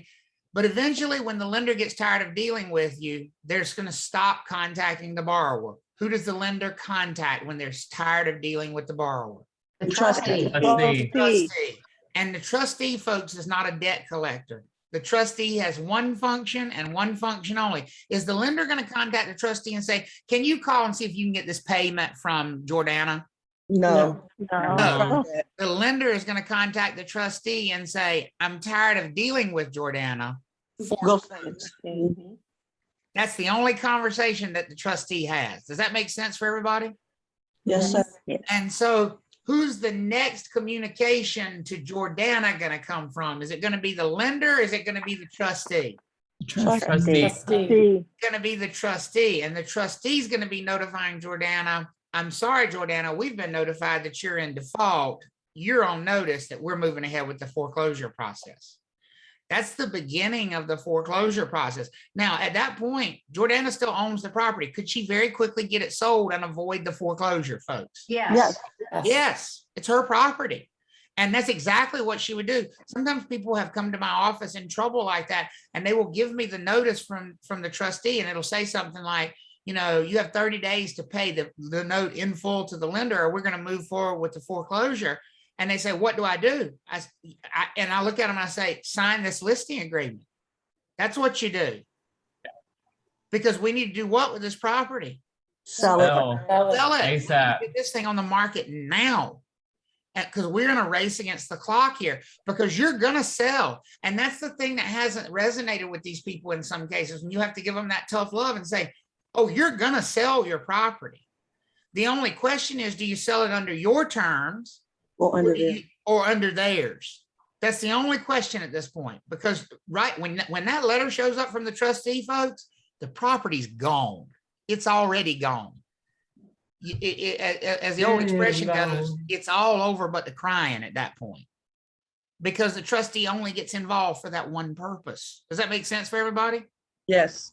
So Travis, it wouldn't go through court. So that wouldn't go through the court system. And that's a great question. No, it doesn't go through the court system. There is no requirement in a title theory state to even involve the courts at all. Who's going to handle every step along the way of this foreclosure process? I guess the trustee. Trustee. And here's why, folks. Guess who gave the trustee that right? The We did. We The are lender, or the borrower. borrower. Borrower. Borrower. The borrower did. Borrower. When the borrower The signed, promissory note, right? well, no, the promissory note is a different document. But when that borrower signed that deed of trust, they were literally transferring legal ownership of the property over to guess who? Trustee. Trustee. The Trustee. trustee. They are literally transferring legal ownership of the property over to the trustee, and they are giving the trustee the right to sell that property if the lender says you're in default. So the moment that the borrower signs the deed of trust, that's almost like a equitable title. Well, the borrower, we're going to talk about the difference between equitable title and legal title here in just a second. The borrower keeps equitable title and the lender gets legal title. Equitable title, so I can define that. Equitable title, You there? yes, is Oh. use and enjoyment. Legal title, the right to sell. So who has equitable title? If we're talking about the borrower or the trustee, who has the right to the use and enjoyment of the property? Is that the borrower or the trustee? The borrower. Borrower. Borrower. Who has the right to sell the property? Trustee. Trustee. Trustee. Now, it is a limited right to sell the property, only if the borrower does what? Default. Default. Defaults, right? Default. But they do have the right to sell the property if the borrower defaults. That's what legal title is. So the trustee is going to have legal title. And by the way, at some point, is the trustee going to sign legal title back over to the borrower, hopefully? Yes. Yes. Pay it off. Yes, when the note is what?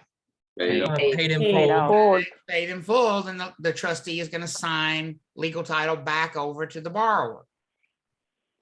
Does that make sense for everybody? Yes, and I guess what I'm trying to do is relate to our old slides. So, and I know we're on new ones. So I want you to please take it away from here, but it's like deeds are not given in foreclosure sales, Deeds are like definitely, voluntary. deeds are definitely given in foreclosure sale, but they're not voluntary deeds. They're not going to be Yeah. signed by the owner of the property because the owner of the property is not participating in a foreclosure sale. And so bring that full circle. Who do you think is going to sign a deed at a foreclosure auction sale in North Carolina? Who is in charge of Trustee. selling the property? Who has the right to sell the Trustee. property? Trustee. Trustee. So you would get a trustee's deed if you buy a property at a foreclosure auction in North Carolina. If you buy Which a is an property, involuntary. which is an involuntary deed, the trustee is doing it against the will of the property owner, but they have that right. In a lien theory state, if you buy a property at a foreclosure auction, you would get a sheriff's deed, Thirty. which is also an involuntary deed, which is being done against the wishes of the owner of the property. Okay. Thank you. So now let me ask y'all this question. Now that we kind of have laid out this whole title theory thing, if the trustee has been given the power of sale, do you think this is going to be a harder thing for a trustee to accomplish than it would be in a lien theory state? Or do you think this is going to be easier to accomplish than in a lien theory state? Easier. Easy and quick. Harder. Much easier, and much quick. easier, fast. Folks, we don't need to file a lawsuit. We don't need no stinking judge. We don't need a judgment. We don't need a court date. The trustee literally has the right to say, get the hell out. I'm They selling have it. it in the I'm palm calling of their it hand. now. And folks, here's what you need to understand. Who gave the trustee that right? The borrower. The We are the borrower. The borrower. borrower did the minute they borrowed the money and they signed that deed of trust. You are signing over legal title to that property to the trustee. Does that make sense for It's everybody? like signing your rights away. It's It's horrible. exactly what you're doing. It's exactly what you're doing. You better make sure you trust that trustee. You better make sure you trust them. But Travis, you don't get to know who your trustee is, correct? Oh, you do, because it'll be right there on your deed of trust. You're signing. Yeah, to but you don't pick it? have an option to trust them or not trust them. You Well, get I who didn't- you get. That's exactly right. I said, you better trust them, but if you don't, it doesn't really matter because you're not going to have much choice in the matter. The truth is, who do y'all think is going to choose the trustee? Who do you think is ultimately going to pick and choose the trustee? And they're simply going to say, Lenders. if you don't like our choice of trustee, that's fine. We won't lend you the money. Yeah, the lender. The lender. Beneficiary, Lender. yeah. Y'all want to know who the most common trustee is? And remember, this is supposed to be a completely trusted, completely neutral third party that has no interest in the outcome of this whatsoever. Y'all want to know who the most common trustee is? The The HOA. lender's mom. Worse, the lender's attorney. Uh-huh. The most commonly used trustee is the lender's own attorney. So folks, I'm going to ask this question again. Where do you think foreclosure happens quicker? In a lien theory state or in a title theory state? Title. Theory. Because in a title theory state, the lender is literally picking up the phone and calling their own what? Lawyer. Attorney. Their own Attorney. lawyer, their own attorney, and saying, Seth has not paid us for 2 Why is months. it gotta be me? Sell his property. And the trustee's gonna go, okay. And guess what? They're gonna sell it. And they don't need to ask anybody's permission. In fact, they don't even need to ask the permission of the current property owner. They're just gonna send the current property owner a letter that says what? Foreclosure. We are 30 days. foreclosing. Get out. Because I'm selling your property according to the Dang. permission you gave me, and you need to get out of the way. And Travis, I just want to clarify one more thing. The trustee can always change in a situation where your loan will change hands, correct? So if I go from Hey, why you not doing what you're supposed to be doing? So yes, if Why you in there singing? it is not uncommon if the note changes from one lender to another, that the new lender is not going to necessarily want to use the same trustee as the previous lender. And so it's not uncommon to have what we call a substitute of trustee when you have the note change hands. But that's not something you're going to be tested on. It's not something you need to concern yourself with. That's just something you want to know just because you want to know. So I want to be clear, we're not going to be worried about, substitute trustees and all that. You just need to understand the function of a trustee. Okay. I did see that there was 2 questions in the chat. So Amy asked, will it show up on their credit report if the owner sells it rather than the bank? And I think she meant if the foreclosure was already initiated. So Amy, the question is it. What do you mean by it? Foreclosure is not an it. It's a process. What is the first thing that shows up on a credit report about a foreclosure? If you look at the whole process, what's the first thing that's going to show up on the credit report? Late payment. Late payments, right? Oh, the late payment. Oh, Late payments that are late. So if you've gotten the notice from the trustee that they're about to foreclose, have the late payments already shown up on somebody's credit report? Yeah. yes. Yes. Okay.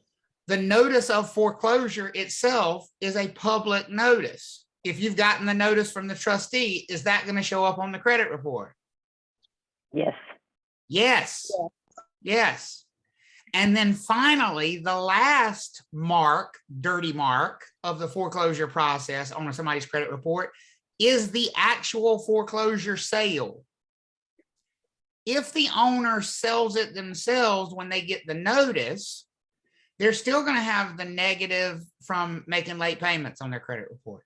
They're still going to have the negative from getting the notice of foreclosure on their credit report, but they're not going to have the big whopping negative that they were actually what? Foreclosed. Foreclosed on, because they never were foreclosed on. They were threatened with foreclosure. They got to the point of having to be threatened with foreclosure. So any lender that's looking at their credit report down the road would see, well, here's the deal. They did get behind and they did get threatened with foreclosure, but good news is they paid it off and they didn't have to act. Does that make sense for everybody? So from a practical standpoint, would that be a much better outcome? Even though it's going to have negative implications on somebody's credit report, would that still be a much better outcome than going all the way through the whole process where lenders down the road are saying, well, Seth got late on his payments. He got a foreclosure notice. He still didn't do anything about it. And they had to actually take the property from him. Yeah, he gave up, Yeah. right? Right. They want their money back with interest. They don't want your property. Right, exactly. Okay. Is everybody good with that explanation? Right. So don't think of like foreclosure as one thing on a credit report. It's really a series of bad things. And the question is, how many of those bad things actually make it through the process? Okay. All right. So the parties to this title theory thing, the borrower is going to be called the grantor, because if you think about it, they are signing a deed of trust, and everything with that word deed in it has to have who is signing it. A what? A grantor. Because they're transferring legal title. How do you transfer legal title from the borrower to the trustee? Well, the borrower signs what document? The deed of trust. Deed of trust. Of trust. Does that make sense for everybody? So the borrower is going to be listed as the grantor on the deed of trust, and they are transferring legal title over to the trustee. The lender is the beneficiary of this deed of trust. In other words, if the trustee has to sell the property, who benefits from the sale? The lender. The lender does.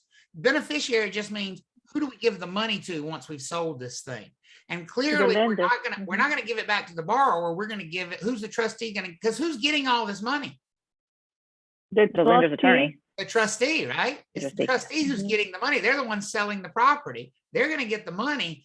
Who do they need to give the money to? And that is called the beneficiary. That's the lender in this deed of trust. Does that make sense for everybody? Uh-huh. Okay.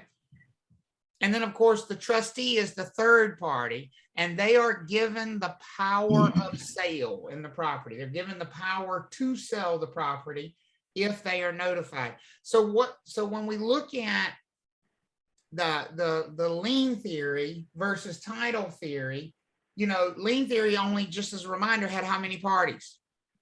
Two. Two. But with title theory, we've added that third one in, and so that benefit is we don't need a lawsuit. There is no requirement for a lawsuit in a title theory state, such as North Carolina, in order to foreclose. All that's required is the trustee, the power they were given in the first place, the power of sale. And so the trustee simply steps in and says, nope, I'm going to sell it, and I'm going to give the lender, the beneficiary, the money. And that's going to end this thing. And they say it just like that. Nope. Nope, I'm done. Done. I'm not getting in the middle of this argument between the two of you. We're going to settle it right now. You hired me to do one job, which was the whole legal title to this property. Think about it. The trustee really has one job. Eventually, aren't they signing legal title over to somebody? They're either signing it back over to the borrower when the borrower pays the note off, or they're signing it over to somebody at a foreclosure sale. One of the two is what the trustee is going to eventually do. Does that make sense for everybody? Yeah. Yes. Now, notice I didn't say they sign it over to the lender. They never do that. That's not what a foreclosure is. The trustee is either, here are the two options for the trustee. Either sign title back to the borrower, which is hopefully what always happens, or sign title over to a foreclosure buyer. Does that make sense for everybody? One or the other. I'm sorry, do you mind repeating that, Travis?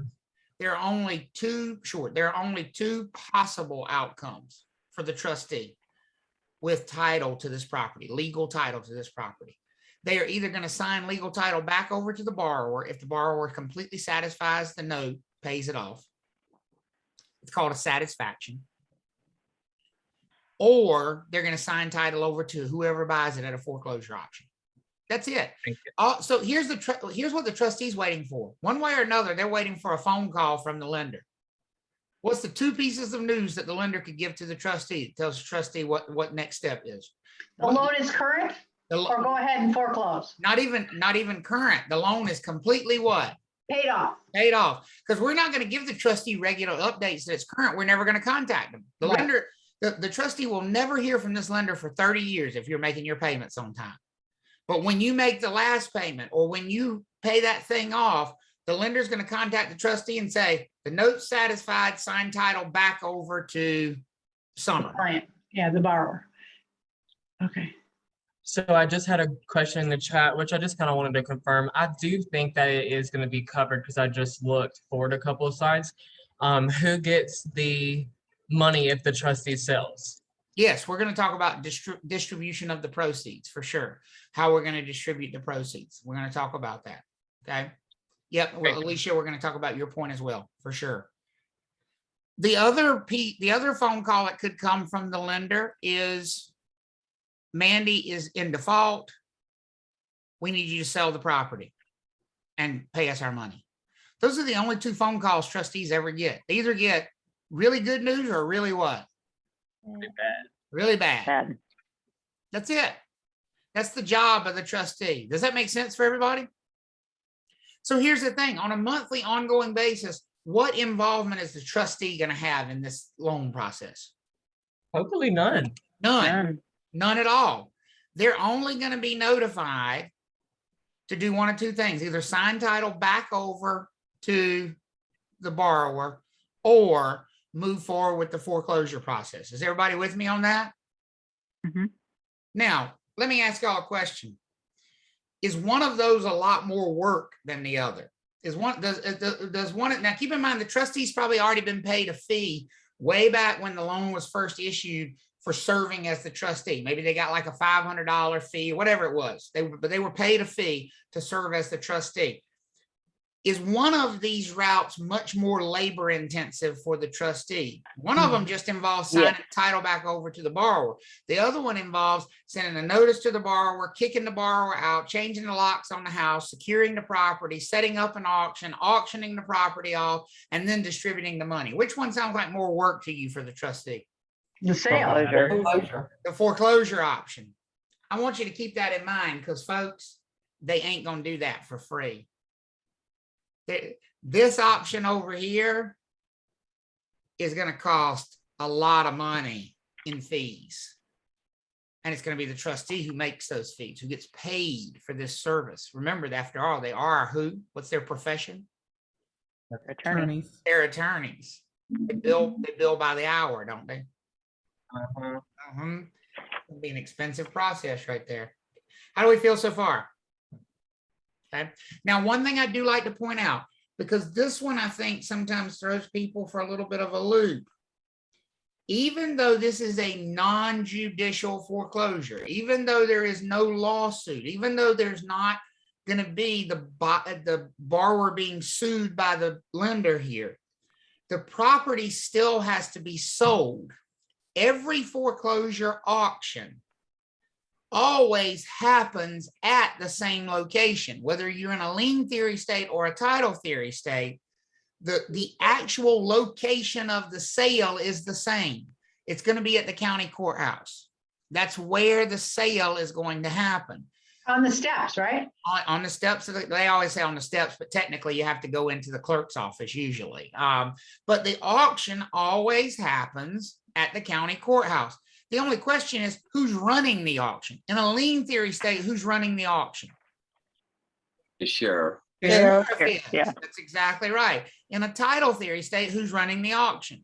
The trustee. The trustee. The trustee. Does that make sense for everybody? Yeah. But the auction is still going to happen, and it will be an auction. And the thing you need to understand about an auction, this is also where I think people make foreclosures much more complex than they need to be. Auctions are sold to the highest bidder, folks. If the high bid on this property is $10, is it going to sell for $10 at that foreclosure auction? Yes. Yes. Will. It will.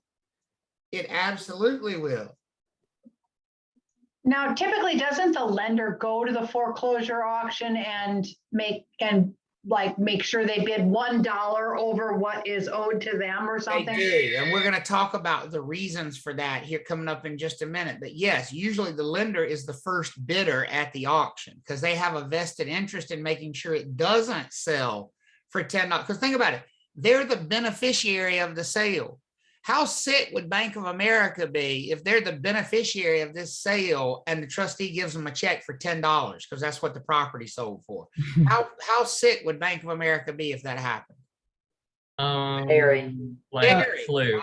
So they have a vested interest in making sure it doesn't sell for less than what they're owed. Because while they don't want the property, they'd rather have the property than have it sell for less than what they're owed because they hope they might be able to sell it for more than what they're owed. Does that make sense? So if Bank of America is owed $200,000 on this thing, guess who's going to place the first bid at the auction?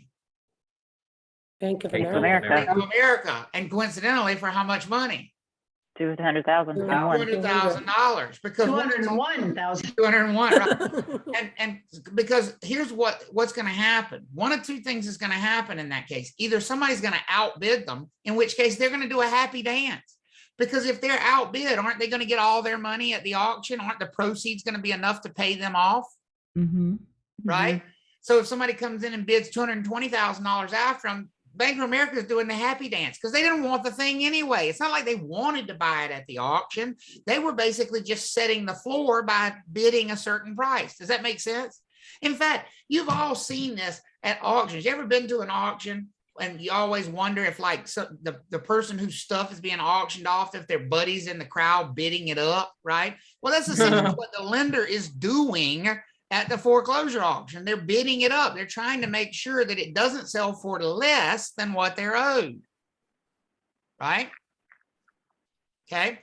And so they're going to place that first bid most likely themselves. And if you go look at the high bid on any property, most likely, if it's the only bid that's there, it was probably placed by the lender, most likely. And then they hope somebody outbids them because they don't want to buy the property. How we all feel? Okay, good. Good and fine and good. So, like we say, in title theory states the borrower signs legal title to the property to the trustee until the loan satisfied. The borrower keeps equitable title, which is, what did we say the difference between legal title and equitable title was? Equitable title is the right to do what two things with the property? Enjoy. Use and Enjoy. Use it, which the borrower keeps. The borrower keeps the right of use and enjoyment, but they sign legal title over to the trustee, right? So here's what's real interesting in a title theory state like North Carolina. Really interesting if you think about it. If I want to sell my house, I can't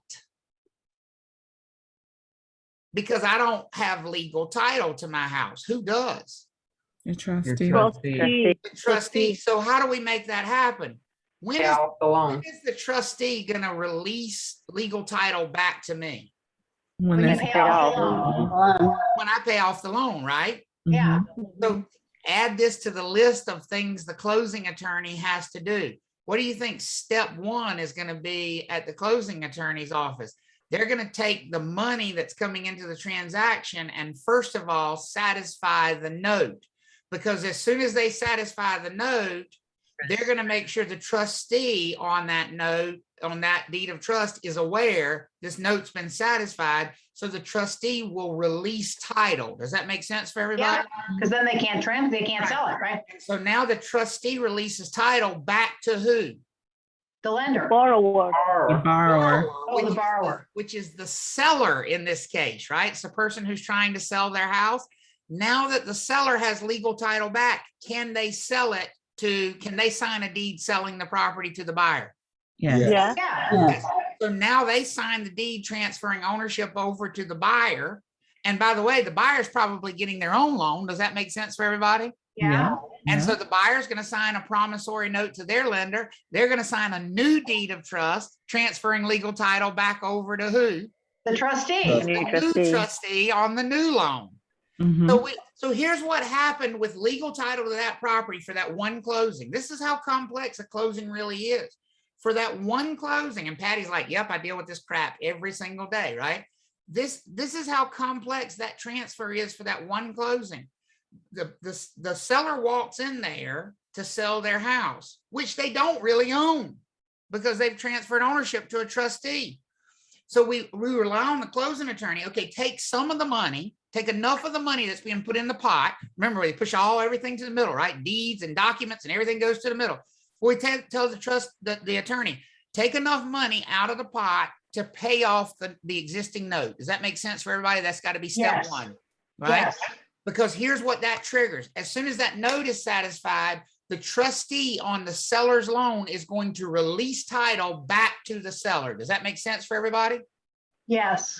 So now for half a second, the seller owns that property free and clear with no liens attached to it anymore. Does that make sense for everybody? Uh-huh. And now that those liens are free, and now it's owned free and clear by the seller, they can sign a deed, not a deed of trust, but a deed transferring full ownership of the property from the seller to the buyer. Does that make sense for everybody? Yes. Seller Yes. is the grantor, buyer is the grantee. Everybody following this process? Uh-huh. So now Yes. for one glorious half a second, the buyer owns the property free and clear of any liens or encumbrances whatsoever. Does that make sense for everybody? Yeah. Uh-huh. But they're going to immediately, because the closing attorney's been trusted with this job, they're going to immediately, that buyer, sign a promissory note promising to repay this debt and sign a deed of trust transferring legal title back to a new trustee on the new loan. Does that make sense? Yes. Yes. So technically speaking, folks, that property has 4 different owners in one day on that day of closing. Who's the owner? Who is the owner, the legal title owner of that property when we walked into the closing? The Trustee. Trustee. The trustee on the seller's loan, right? Mhm. And then that title is going to get transferred to the seller. And then Yeah. that title is going to get transferred to the buyer. Buyer. And then that title is going to get transferred to the buyer's trustee. Trustee. Mhm. 4 owners, one day for that same property. That's why this class takes 90 hours, Mhm. because it's a complex process. But here's the thing, if you're starting to understand that process, you're getting a really good view of the big picture. Here's what I want to know, and it's a serious question. Are some of those things starting to slide into place a little bit? Are the gears starting to slip together where you can see the pieces moving just a little bit, right? Yes. Yes. Yes. Because once that happens, you'll be amazed at how easy the test questions are to answer. Once those pieces start to slip into place, you'll start to see how that works. Okay. So let's talk specifically about the foreclosure process in North Carolina, which is, of course, a title theory state. And we want to talk, this is a progression, remember, and that's the reason we're calling it the foreclosure process.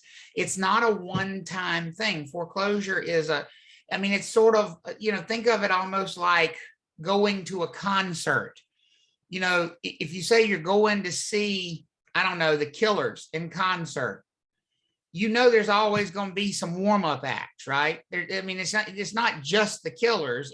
There's 3 bands that come on before them, right? And they probably progress from who the heck are they? I've never heard of them, to somebody you might have heard one time on the radio before, to somebody that used to be popular and now is opening act for somebody who's popular now, to finally the big show, right? That's kind of how and so the foreclosure process is the same thing. It's this process and it has steps along the way. And so we need to talk about what each step is.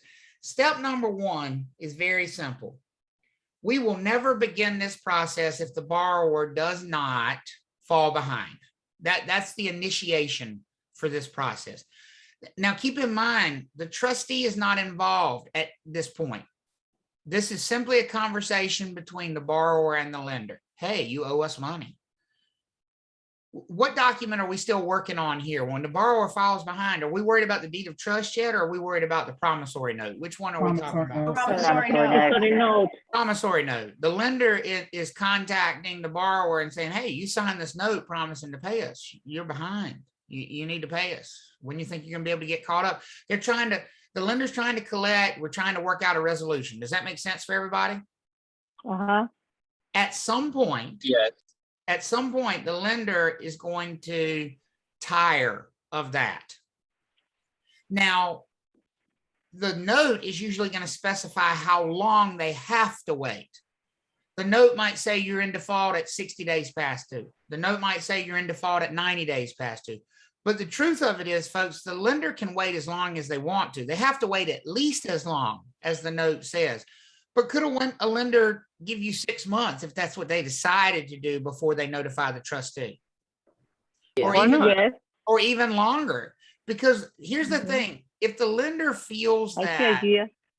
if the lender feels that you're actually still a good credit risk and you might get this caught up, maybe you tell them, listen, I mean, over the course of the last year, even without, sort of the federal government stepping in and saying that lenders had to give forbearance, do you think there were a lot of lenders who looked at somebody and said, okay, they've made every payment for the last 7 years on time, and now we're in the middle of a pandemic and they work in the food service industry, it's reasonable to expect they're not going to make a payment right now, but they're probably going to get caught back up? Do you think a lot of lenders went through that sort of mental progression and just decided we're just going to give people time? What do y'all think?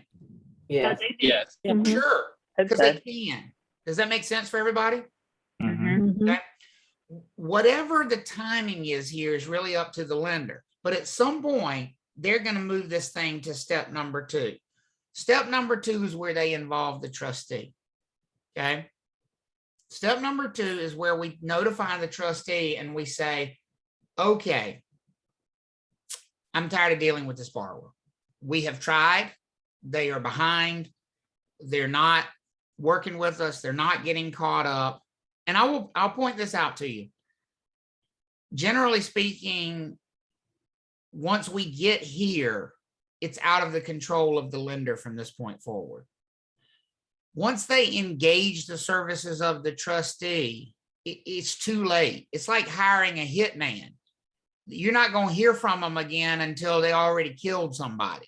You better not make that call unless you're serious. So as a lender, this puts the thing into a whole different gear, and you need to see that and understand why. Does that make sense for everybody? Okay.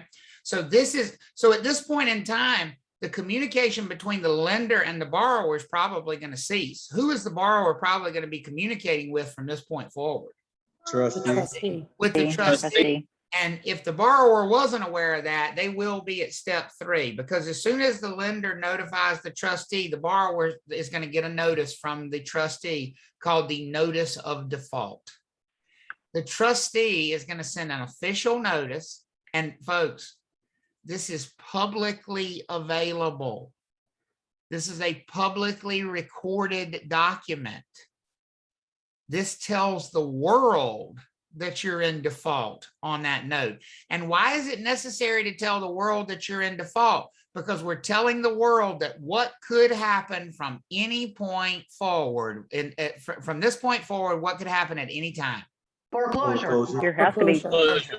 you could auction it From off. this point forward, that trustee could sell this property tomorrow. Do you think we need to tell the world that in case people are considering buying this property? Yes. Yes. Yeah.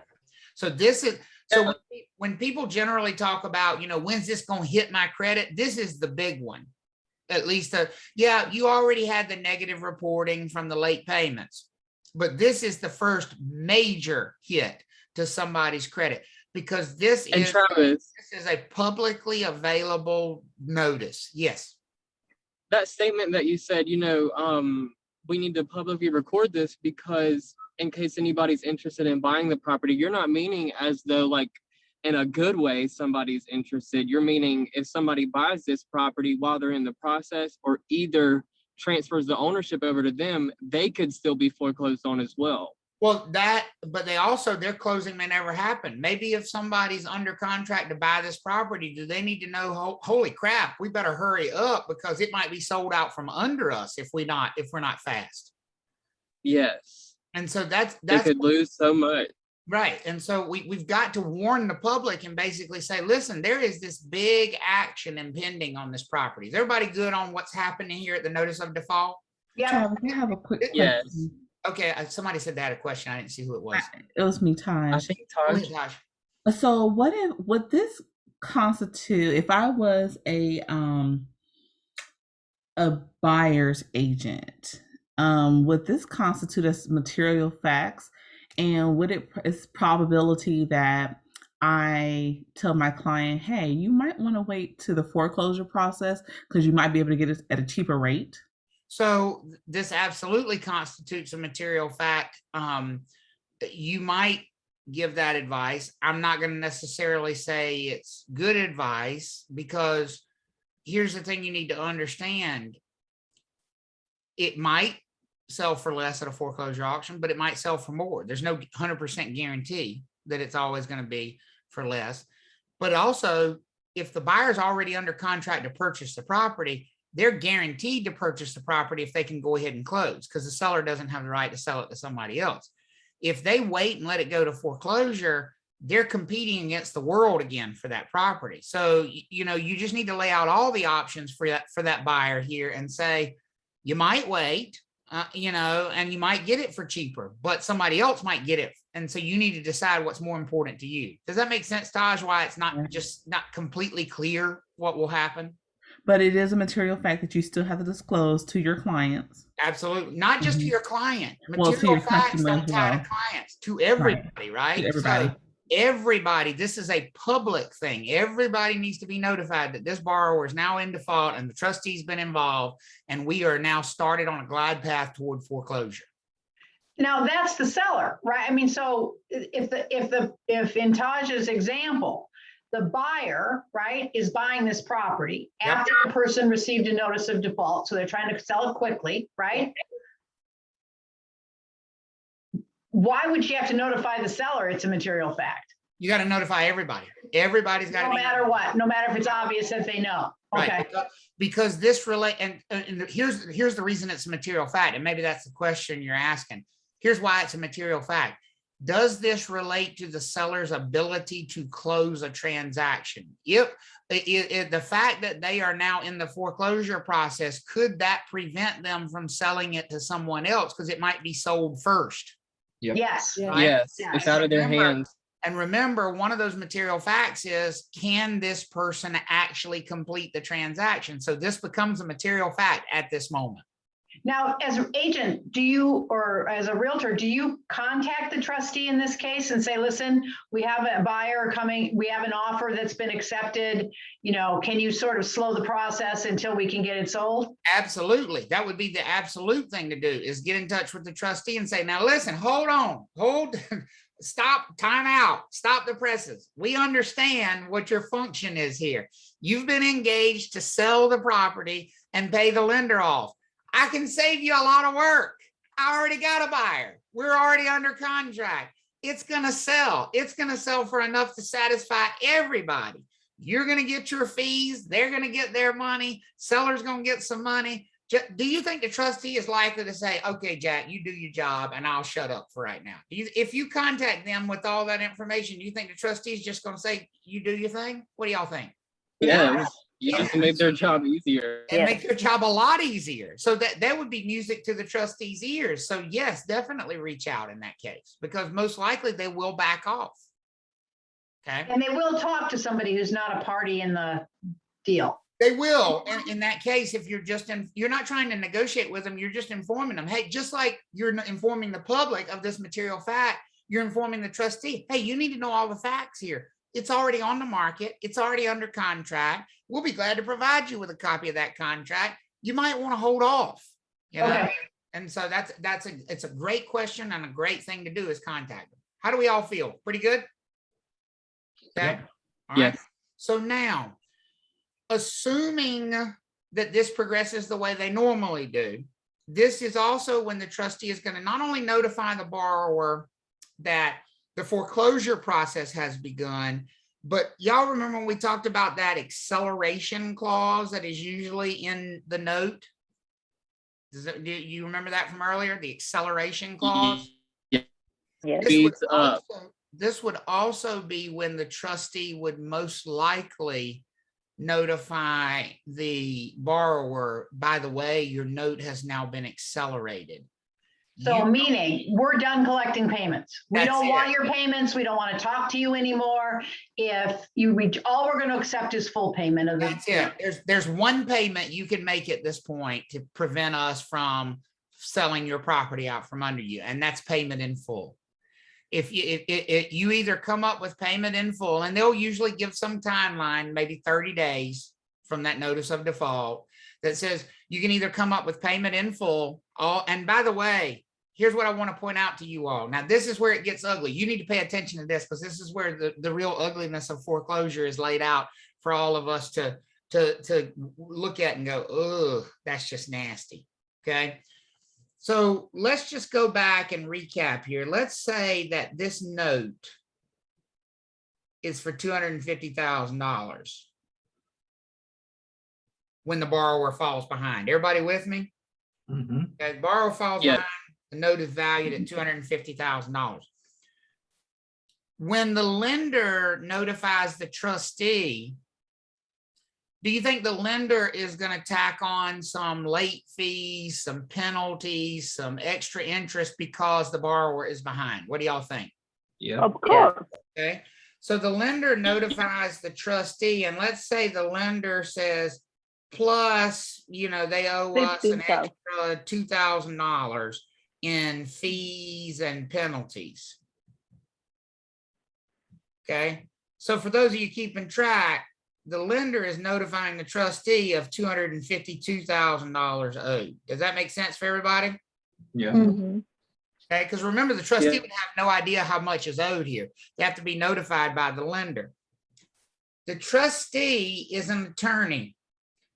I've known a lot of them. I'm still looking for one that works for free. Is the trustee about to begin this process for free, or are they going to add their own fees here? They added their own When you fee. find one, Add their own fees. And so let's say the average trustee is going to charge $15,000 for this foreclosure process. When this borrower receives their notice of default, folks, is it going to be for the $250,000 that they think they owe, or is it going to No. be for $267,000 now because now we've added 267. on all these monies? 267. Yeah. $267,000. And by the way, tie that together with this really nasty idea of an acceleration clause. So here's what that notice of default actually says. You thought you owed $250. Surprise, you owe $267, and you owe it right now in one lump sum payment, or we will foreclose. No. Isn't that a nice letter to get in the mail? Yeah. It is nice. It Just would not be nice, real, unfortunately. but that's the I way would want to pass out. right? That's the way it works. Okay. Obviously, most of these borrowers are not going to be able to come up. Now, I do want to point out, a borrower can stop this process at any point in time. Right. They have the right to stop this process. As long as they can come up with the $267,000, they can stop the process. You need to understand that. What's the most likely way a borrower could come up with this money? The most likely way. There are some other ways. I mean, yeah, great Uncle Milton could die and leave you some money. You could win the scratch off lottery ticket. Those are theoretically possible. But what's the most likely way that a borrower could get themselves out of this, could stop this process in its tracks right now? Sell Sell the property. house Sell before. today. Sell it. If they own a property that is valued at more than $267,000, wouldn't the most sensible thing at this point be sell it themselves? Yes. Mhm. Avoid the nastiness that is yet to come. Does that make sense for everybody? Yep. Okay. Mhm. Yes. If they do not sell it themselves, or if they don't think they can sell it for how much money? 267. 67, then we're going to continue down the road to foreclosure. Step number 4, the trustee is going to kick the owner out, and they're going to place the property for sale. They're going to announce the foreclosure auction. They're going to put it in the newspaper. It's a publicly available notice. They're going to advertise that the property is for auction. I mean, if the trustee's job is to sell the property, does it make sense that part of their job is going to be advertise that the property is for sale? Yes. Uh-huh. Yes. And so they're going to advertise, if you want to buy this property, go down to the Wake County Courthouse and place your bids. Bids start on this date. And then they're going to run the auction. Now, when we say auction, here's what you need to understand about that. It's not an auction in the sense of one, give me one, blah, blah, blah, blah. That's not the kind of auction we're going to have. Thank you for the clarification. It's going to be the eBay style auction where people place bids. And if you want to bid more, you just come behind and you place a higher bid. Here's what's interesting with an eBay style auction. You always know what the current what is. Bid. Bid is. Bid.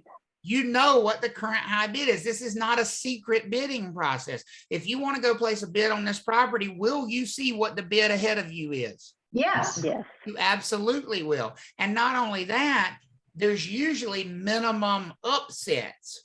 In most counties, you can't go in there. It's not like the Price is Right where you can bid $1 more. You got to go in, like in Wake County, for example, the minimum upset is 10%. So it's not a small amount of money that you have to up. Does that make sense for everybody? Yeah, what's upset mean? What do you say? What say more In about? other words, if you want to place a new bid, you got to be 10% higher than the bid before you. And that's called an upset? That's called an upset bid. Exactly. You're upsetting the high bid because you're placing a new bid. Once we have finalized the auction, which basically means nobody is willing to upset the bid anymore. Does that make sense for everybody? Mhm. Nobody's willing to place a higher bid. That brings us to step number 5, which is the actual finalization of the foreclosure sale. Is everybody at the right place mentally? You understand what's happened here? Mhm. Okay. Once we reach that point, now it becomes time to distribute the money. This will be tested. How are we going to distribute the proceeds of this foreclosure process? Now, remember, if we just bring the same one forward that we had from before, how much money do we need to collect here? $267,000. $267,000 is owed. Is everybody with me on that? Yeah. Okay. So first, we're going to pay the cost of the sale, including whose fee first? Trustee and The lender. Trustees, right? So we said that $15,000 is going to get paid first. Okay. Then we're going to pay any outstanding property taxes on the property. So let's say hypothetically here, Bájale. there are $5,000 in taxes that are owed. That $5,000 has got to come out first. Does that make or immediately after the Second, trustees right. pay themselves, right? So now that $5,000 comes out. Okay. Then we finally get down to the mortgage debt, which we established was what, 252,000 here? Yeah. And then if there was another mortgage, like a second mortgage, we would have to pay that off. And then if there was mechanics liens, we would have to pay them off. And I love this one at the end is so funny. I love this one. Assuming there's any money left over after we paid off these liens, the poor borrower is going to get whatever is left over. This does not happen very often. What is actually much more common is that there's not enough money to satisfy all these liens. That's actually much more common. That we actually run out of money before we get to the end of this process. Because I'm just going to point this out again to you. If the seller thought we could sell this thing for more than $267,000, if the previous owner thought we could sell this thing for more than $267,000, is it very likely we would have had a foreclosure sale anyway, or would they have just sold it themselves? They would have sold it themselves. They would have sold it themselves. They would have tried to avoid some of these fees, some of this nastiness, having a foreclosure show up on their credit report. There's 100 different reasons they would have probably sold it themselves. Most of the time, if we actually have a foreclosure sale, it's because there's not enough money.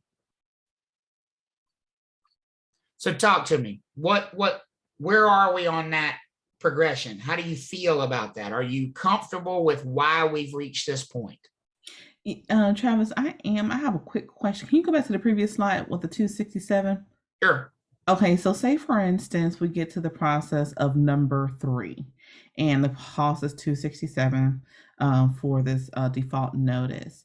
What if they go ahead and find a seller to take over this, to buy their home?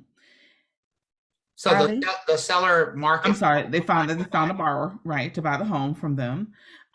Would they still be required to pay the $15,000 and a $2,000 fees and penalty? Sure, because the notice of default says they owe 267. Okay. When you get to this point, so listen, let's be clear. The avoiding all that stuff was way back here at step number 1 when you fell behind. If you don't want to be subject to all that nastiness, don't fall behind. And the further you fall behind, the nastier it gets as far as tacking on these additional fees. But that's still better than going all the way to the end. Because if you go all the way to the end, are you going to have on your record, and not only on your credit report, but as a permanent record of a public action that you had a property foreclosed on you? That a lender had to inform a trustee that you would not pay, you refused to pay by any means, and so they had to actually take the property out from under you and sell it to satisfy this note. That's ugly. I mean, people ask me this all the time. Well, is that going to keep you from getting a loan in the future? Yeah. Oh, for the love of God. Yeah. Because folks, if you see a foreclosure on somebody's record, on somebody's credit report, you have literally told any future lenders, number 1, they didn't pay as they promised. Number 2, they fell so far behind that they had to have a trustee threaten them with foreclosure. Number 3, even when the trustee threatened them with foreclosure, they still didn't what? They still didn't find a way to get it paid. And so finally, the trustee had to literally kick them out, lock them out of the property, and sell it for them because they wouldn't sell it themselves. It took all of that to get the loan satisfied. That is literally advertising that you're not a safe lending risk. You gave up once, so you'd give up again. Well, and that's exactly the way it's going to be viewed. Now, I'm not saying there aren't extenuating circumstances. Of course there are, but we have to be honest with ourselves about what this tells future lenders. And it tells them that you're a huge credit risk. And so when people say, how long is it going to keep you from getting a loan? Well, the answer is, well, if the lender wants to give you the money, they could give you the money next year, but they're probably not going to be willing to. For practical purposes, you know how long this is going to keep you from getting a loan? Until this is no longer visible on your credit report. Right, 10 years. Because as long as that next lender can see that this happened, they're not giving you a loan. And so you're going to have to wait until this is no longer on your credit report, which is usually at least 7 years, at least 7 It's getting more years now. Lenders look at that one, and it's really hard.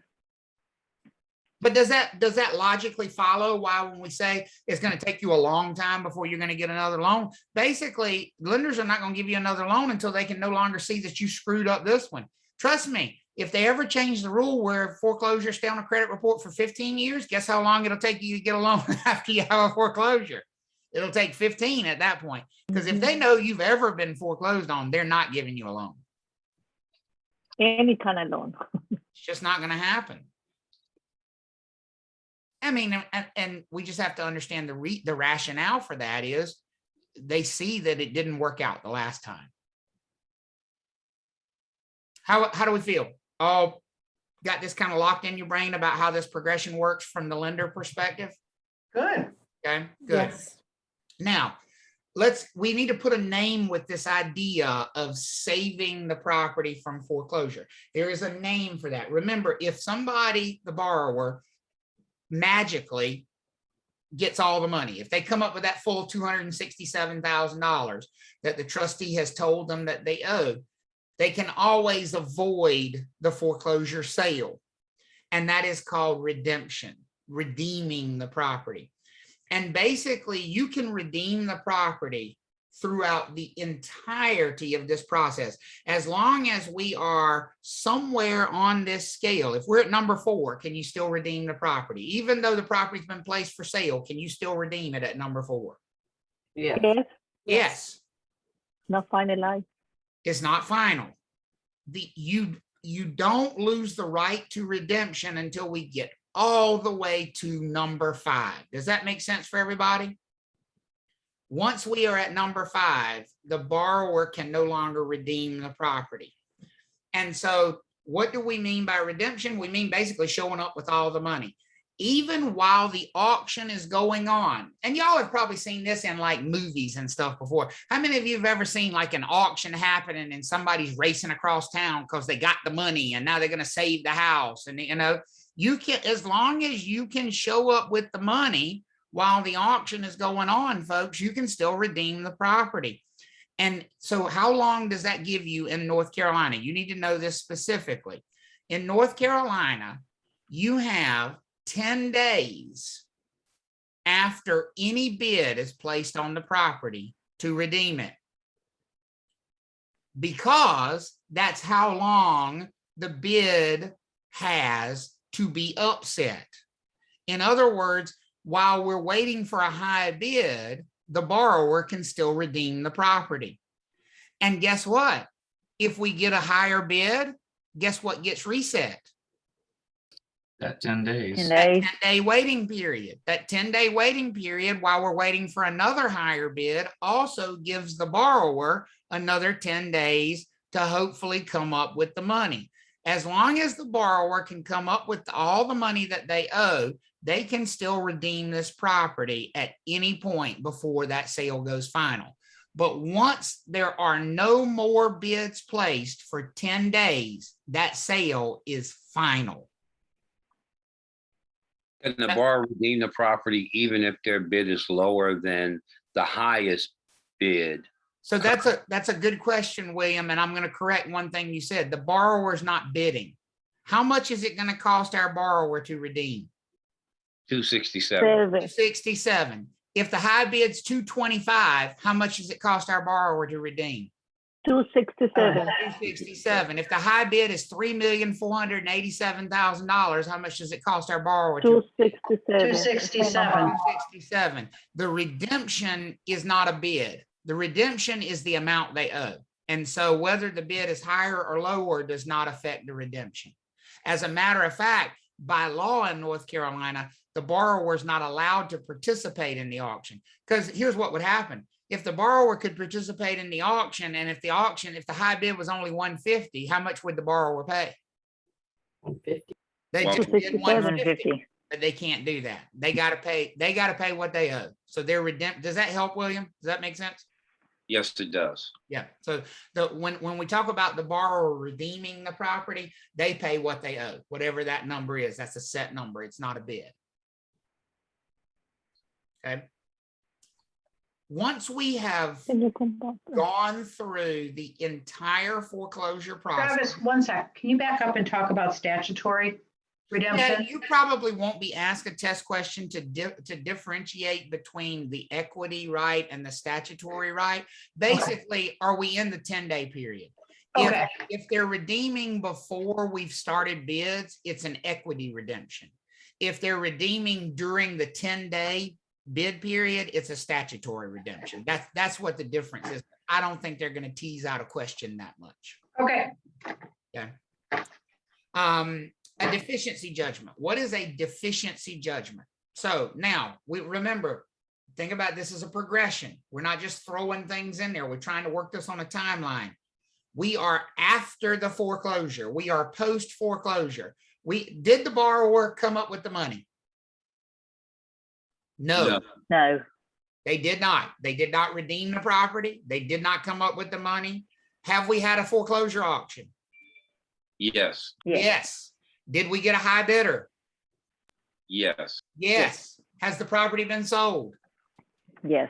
yes. Yes. Action. Property is out of the picture now. Does everybody understand where we are? The property is gone. Property's out of the picture. Property has a new owner. And by the way, let me mention this. How many liens are there against that property? After the sale, Should be none. 0, yeah. 0. A foreclosure, folks, is like a cleansing water across the property.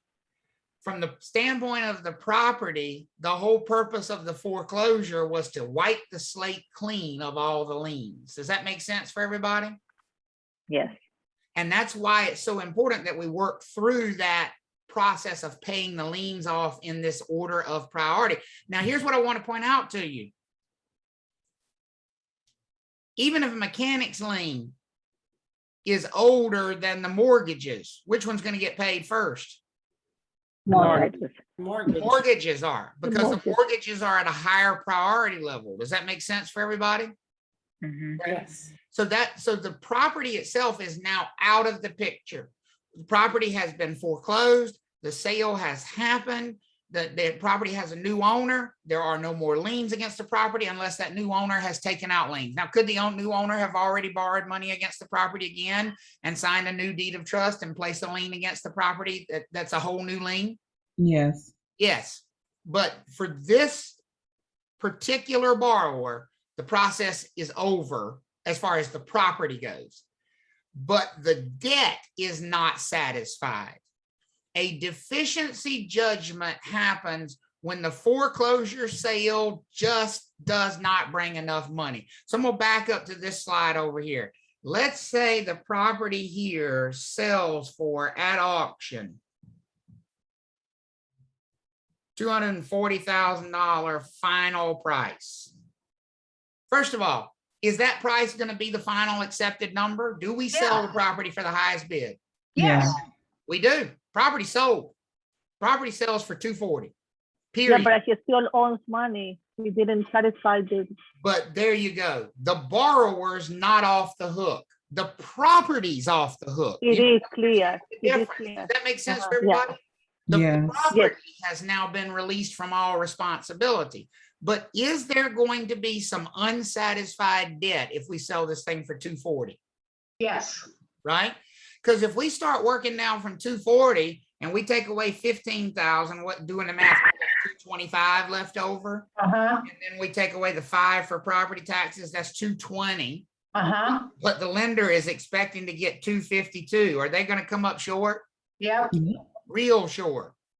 They're like $32,000. So we're like negative $32,000 here. Is everybody with me on that? We're Yeah. short. We're short $32,000. Here's what's going to happen with that $32,000 that we are short. The lender is going to go back to the original To the borrower borrower. and sue them. The lender is going to go back to the original borrower, and this is whether we're in a lien theory state or a title theory state. That lender is going to go back to that original borrower and sue them for a judgment called a deficiency judgment, which is a general lien, not a specific lien. Does everybody remember that discussion we had about general liens versus specific liens? A general lien is a lien that attaches to a person and everything they own rather than one specific property. The lien that was against the property that resulted in the foreclosure was a specific lien. But because that property's been foreclosed on and because the debt was still not satisfied, the lender has gone after the borrower and gotten a judgment for a general lien against this person. Everybody with me on that? Yep. Okay. And that Bastard. debt, folks, that deficiency judgment is going to follow that borrower around until they satisfy it, because it's Right. not attached to their property. It's attached to them personally. Another reason they won't get a loan. And it's another reason they won't get a loan. So now let me point this out. Let's say it's 10 years later. The foreclosure is off of their credit report. Everybody with me so far? Mm-hmm. they're still not going to be able to get a loan because they still have an outstanding what against them? Lien. Lien, general lien. Personal judgment, Yeah. general lien against them. Now, a lender may very well say to them, we'll give you a loan because everything looks good on your credit report, but you've got to first do what? Satisfy Pay it the all. lien. Satisfy the judgment. You got to satisfy this judgment. You got to pay. So are they eventually going to have to pay that $32,000 that's missing? Yeah. Yeah. Uh-huh. Sure. So are. it's your Daddy always own gets their credit money. here.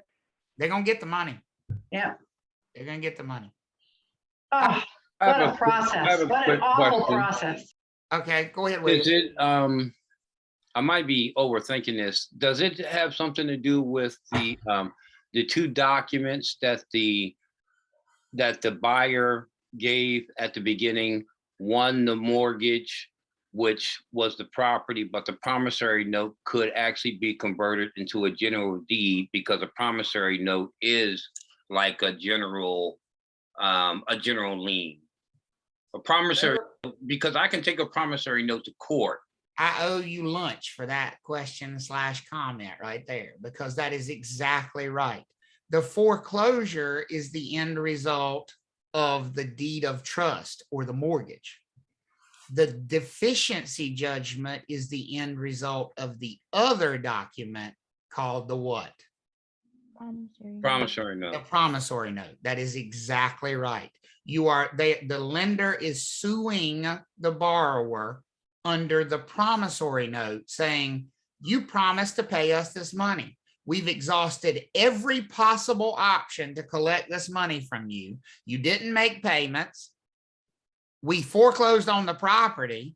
That didn't even bring enough money. You still owe us money. And so they're suing not under the deed of trust or the mortgage, but they're suing under the promissory note. So the deficiency judgment is a judgment that comes from the promissory note. That's exactly right. Okay. Exactly right. How's that? How we all feeling about that? Starting to click into place a little bit? Good. Much better. Good. There is one thing we need to mention, and then we'll do our lunch break here, as a potential way of avoiding foreclosure avoidance. So we're trying to essentially keep that from happening, because can we agree that foreclosure is an ugly result? Because you're probably going to end up, number one, with this public record of having a foreclosure. Number two, you're probably going to end up with a deficiency judgment, which is going to follow you around until you satisfy it. So those are bad results. We can't avoid the late payments on the credit report. We probably can't even avoid the notice of default showing up on somebody's credit report. But we might be able to avoid the foreclosure itself from happening, the sale from happening. Now, remember, we said somebody had one very clear option. What do most sellers in the current environment, because their property values are high enough right now, have as an option to avoid foreclosure? To sell the home. They can sell. They can sell. But you will, in your career, come across people who do not have that as an option for one very specific reason. The property is not worth as much as they owe. How many of you all think that's possible, that could happen, that somebody could end up in a situation where they owe more than the property could reasonably be sold for? Yes. Right? Most of We the call time. that they have negative equity in the property. They have, not only do they not have any equity, they're upside down in the property. They're underwater in the property. There are a lot of different expressions for that. But it means that if they were to sell the property right now, it simply would not sell for enough money to satisfy all the debts against the property. That is a bad situation for a property owner to find themselves in. But see, that's a unique situation though. That's a situation that's not just bad for the property owner. That's a situation that's also bad for the lender. Is a lender going to be very nervous about a situation where they look at a property where the collateral is only worth $300,000, but the debt is $350,000? Is a lender going to be really nervous about that? Yes. Yeah. Yes. Of course, because yes, they may end up with this deficiency judgment, but they may have to wait 5, 10, 15, 20 years to collect on that deficiency judgment. They want their money now. So As long as Elizabeth has the trustee's number, there you go. she can call them. Right. There is a potential option here. It's called a short sale. Now, I have to build it up through all of that because you have to understand when a short sale is appropriate. Number one, a short sale is only appropriate when the property is not worth as much as the debt. That's the first thing that should click into your brain. Okay, you know, we've got this property here that Michelle owns, and best we could probably sell it for is $300,000, but she owes $350 on it. So that's first criteria. The property is underwater. Is everybody good on that? Yes. Okay. Number two, before the bank is even going to consider giving you any sort of grace, you got to be in default. Because if you're making the payments on time, folks, and you call the bank and you say, hey, I'd like you to give me a break on this thing, they're going to pat you on the head and say, but you're doing such a good job with your payments. Just, do they really care that you're underwater? No. No. So they don't care that you're underwater, not as long as you're paying. Is everybody, I mean, how many people in this country have cars that are underwater right now where they have negative equity in the car? The bank is not gonna let you all of a sudden sell the car for less money simply because they feel bad for you. They're gonna say, honey, keep making the payments, you're fine, right? So second criteria before the bank's even going to consider a short sale is they're dealing with somebody who is in default. They're dealing with somebody who is behind, who's not making their payments. They're calling this person. They're calling Michelle up and saying, Michelle, we haven't gotten a payment from you in 3 months. And Michelle's like, I know. You ain't telling me nothing I don't know. And here's news flash for you. You ain't going to get one for the next 3 months either. That's what, basically, here's what's happening, folks. The tables have been turned. Who actually has more power in this discussion now? The borrower. The borrower does. Because here's what Michelle is saying to the bank. Yeah, I ain't paid you. Ain't gonna pay you. And don't have any money. Oh yeah, you can foreclose on it. But if you foreclose on it, you ain't gonna get your money because it's not worth it. I've already checked. I tried to sell it. I couldn't sell it. You ain't gonna be able to sell it for that much either. So you're not gonna get your money when it's foreclosed on. And you ain't gonna get anything out of me because I'm broke. So you can go get that deficiency judgment if you want to. I ain't gonna pay you because I ain't got no money. Folks, have the tables been turned all of a sudden in the discussion? Yeah, oh, yeah. For sure, because all of the ways that the bank would normally say, because normally, what would the bank say if you get behind on payments? The bank would say, well, sell it. Well, we've taken that. You can't sell it because you got no equity. Does that make sense? Yeah. The bank would say, well, just make your payments. Well, Michelle ain't making her payments and she's already told you she's not going to make her payments. So that one's off the table. And then the bank would normally say, well, we're just foreclosed, and if it's not worth enough money, then we'll go after you with a deficiency judgment. And Michelle's like, ha, I went up on you. I'm broke. So you can go after me and get that deficiency judgment all you want. It's not going to be worth the paper it's written on. All of a sudden, the borrower has some power here. Is that starting to click into place? Yeah. Yeah. Because the bank has no way out of this that's not bad for them. So if the lender finds themselves in this position, the borrower and the lender may have a discussion about selling the property short, meaning selling it for less than the outstanding debt amount. Normally, that's not possible. Normally, Michelle's not going to be able to sell this house for $300,000 if she owes $350,000 because the buyers are going to insist that she do what with all those liens? Pay them off. Pay them off. That is fine. Pay them off. And she doesn't have the money to pay them off because she owes more than she's getting from the sale. Does that make sense for everybody? And so she's not going to find a buyer. She's not going to find a buyer that'll pay her $300,000 for the house because they're not going to buy the house and still have these liens attached to it. So she can't sell it. So here's what she needs to get the bank to agree to. will you remove your lien even though you're not going to be paid in full? Will you take your lien? Because I can get a buyer. I can get a buyer for 300. Somebody offered me 300 last week. But they're not going to pay me 300 with your lien attached to the property. Will you remove your lien for $300,000? Now, obviously, this is not something the lender wants to do, but you got to look at it from their perspective. If they think it's the best price, if they think 300 is all it's going to sell for, wouldn't they be better off to get the full 300 than to involve the trustee? Yep. Because if they involve the trustee, are they going to actually see, even if the trustee could sell it for 300, is the lender going to get all 300 of that? Nope. No. No, because the trustee's going to get paid first, and they're going to get $10,000 or $15,000 chunk out of that. Does that make sense for everybody? Mm-hmm. It is. Mhm. And then you got to worry about the fact that, do foreclosure auctions usually sell for the highest prices, or do they usually kind of get a discount pricing? Discount. Discount pricing. So if we think 300 is the best that Michelle could sell it for, the trustee might only be able to sell it for 260 at a foreclosure auction. That's a reasonable number at a foreclosure auction. Does that make sense for everybody?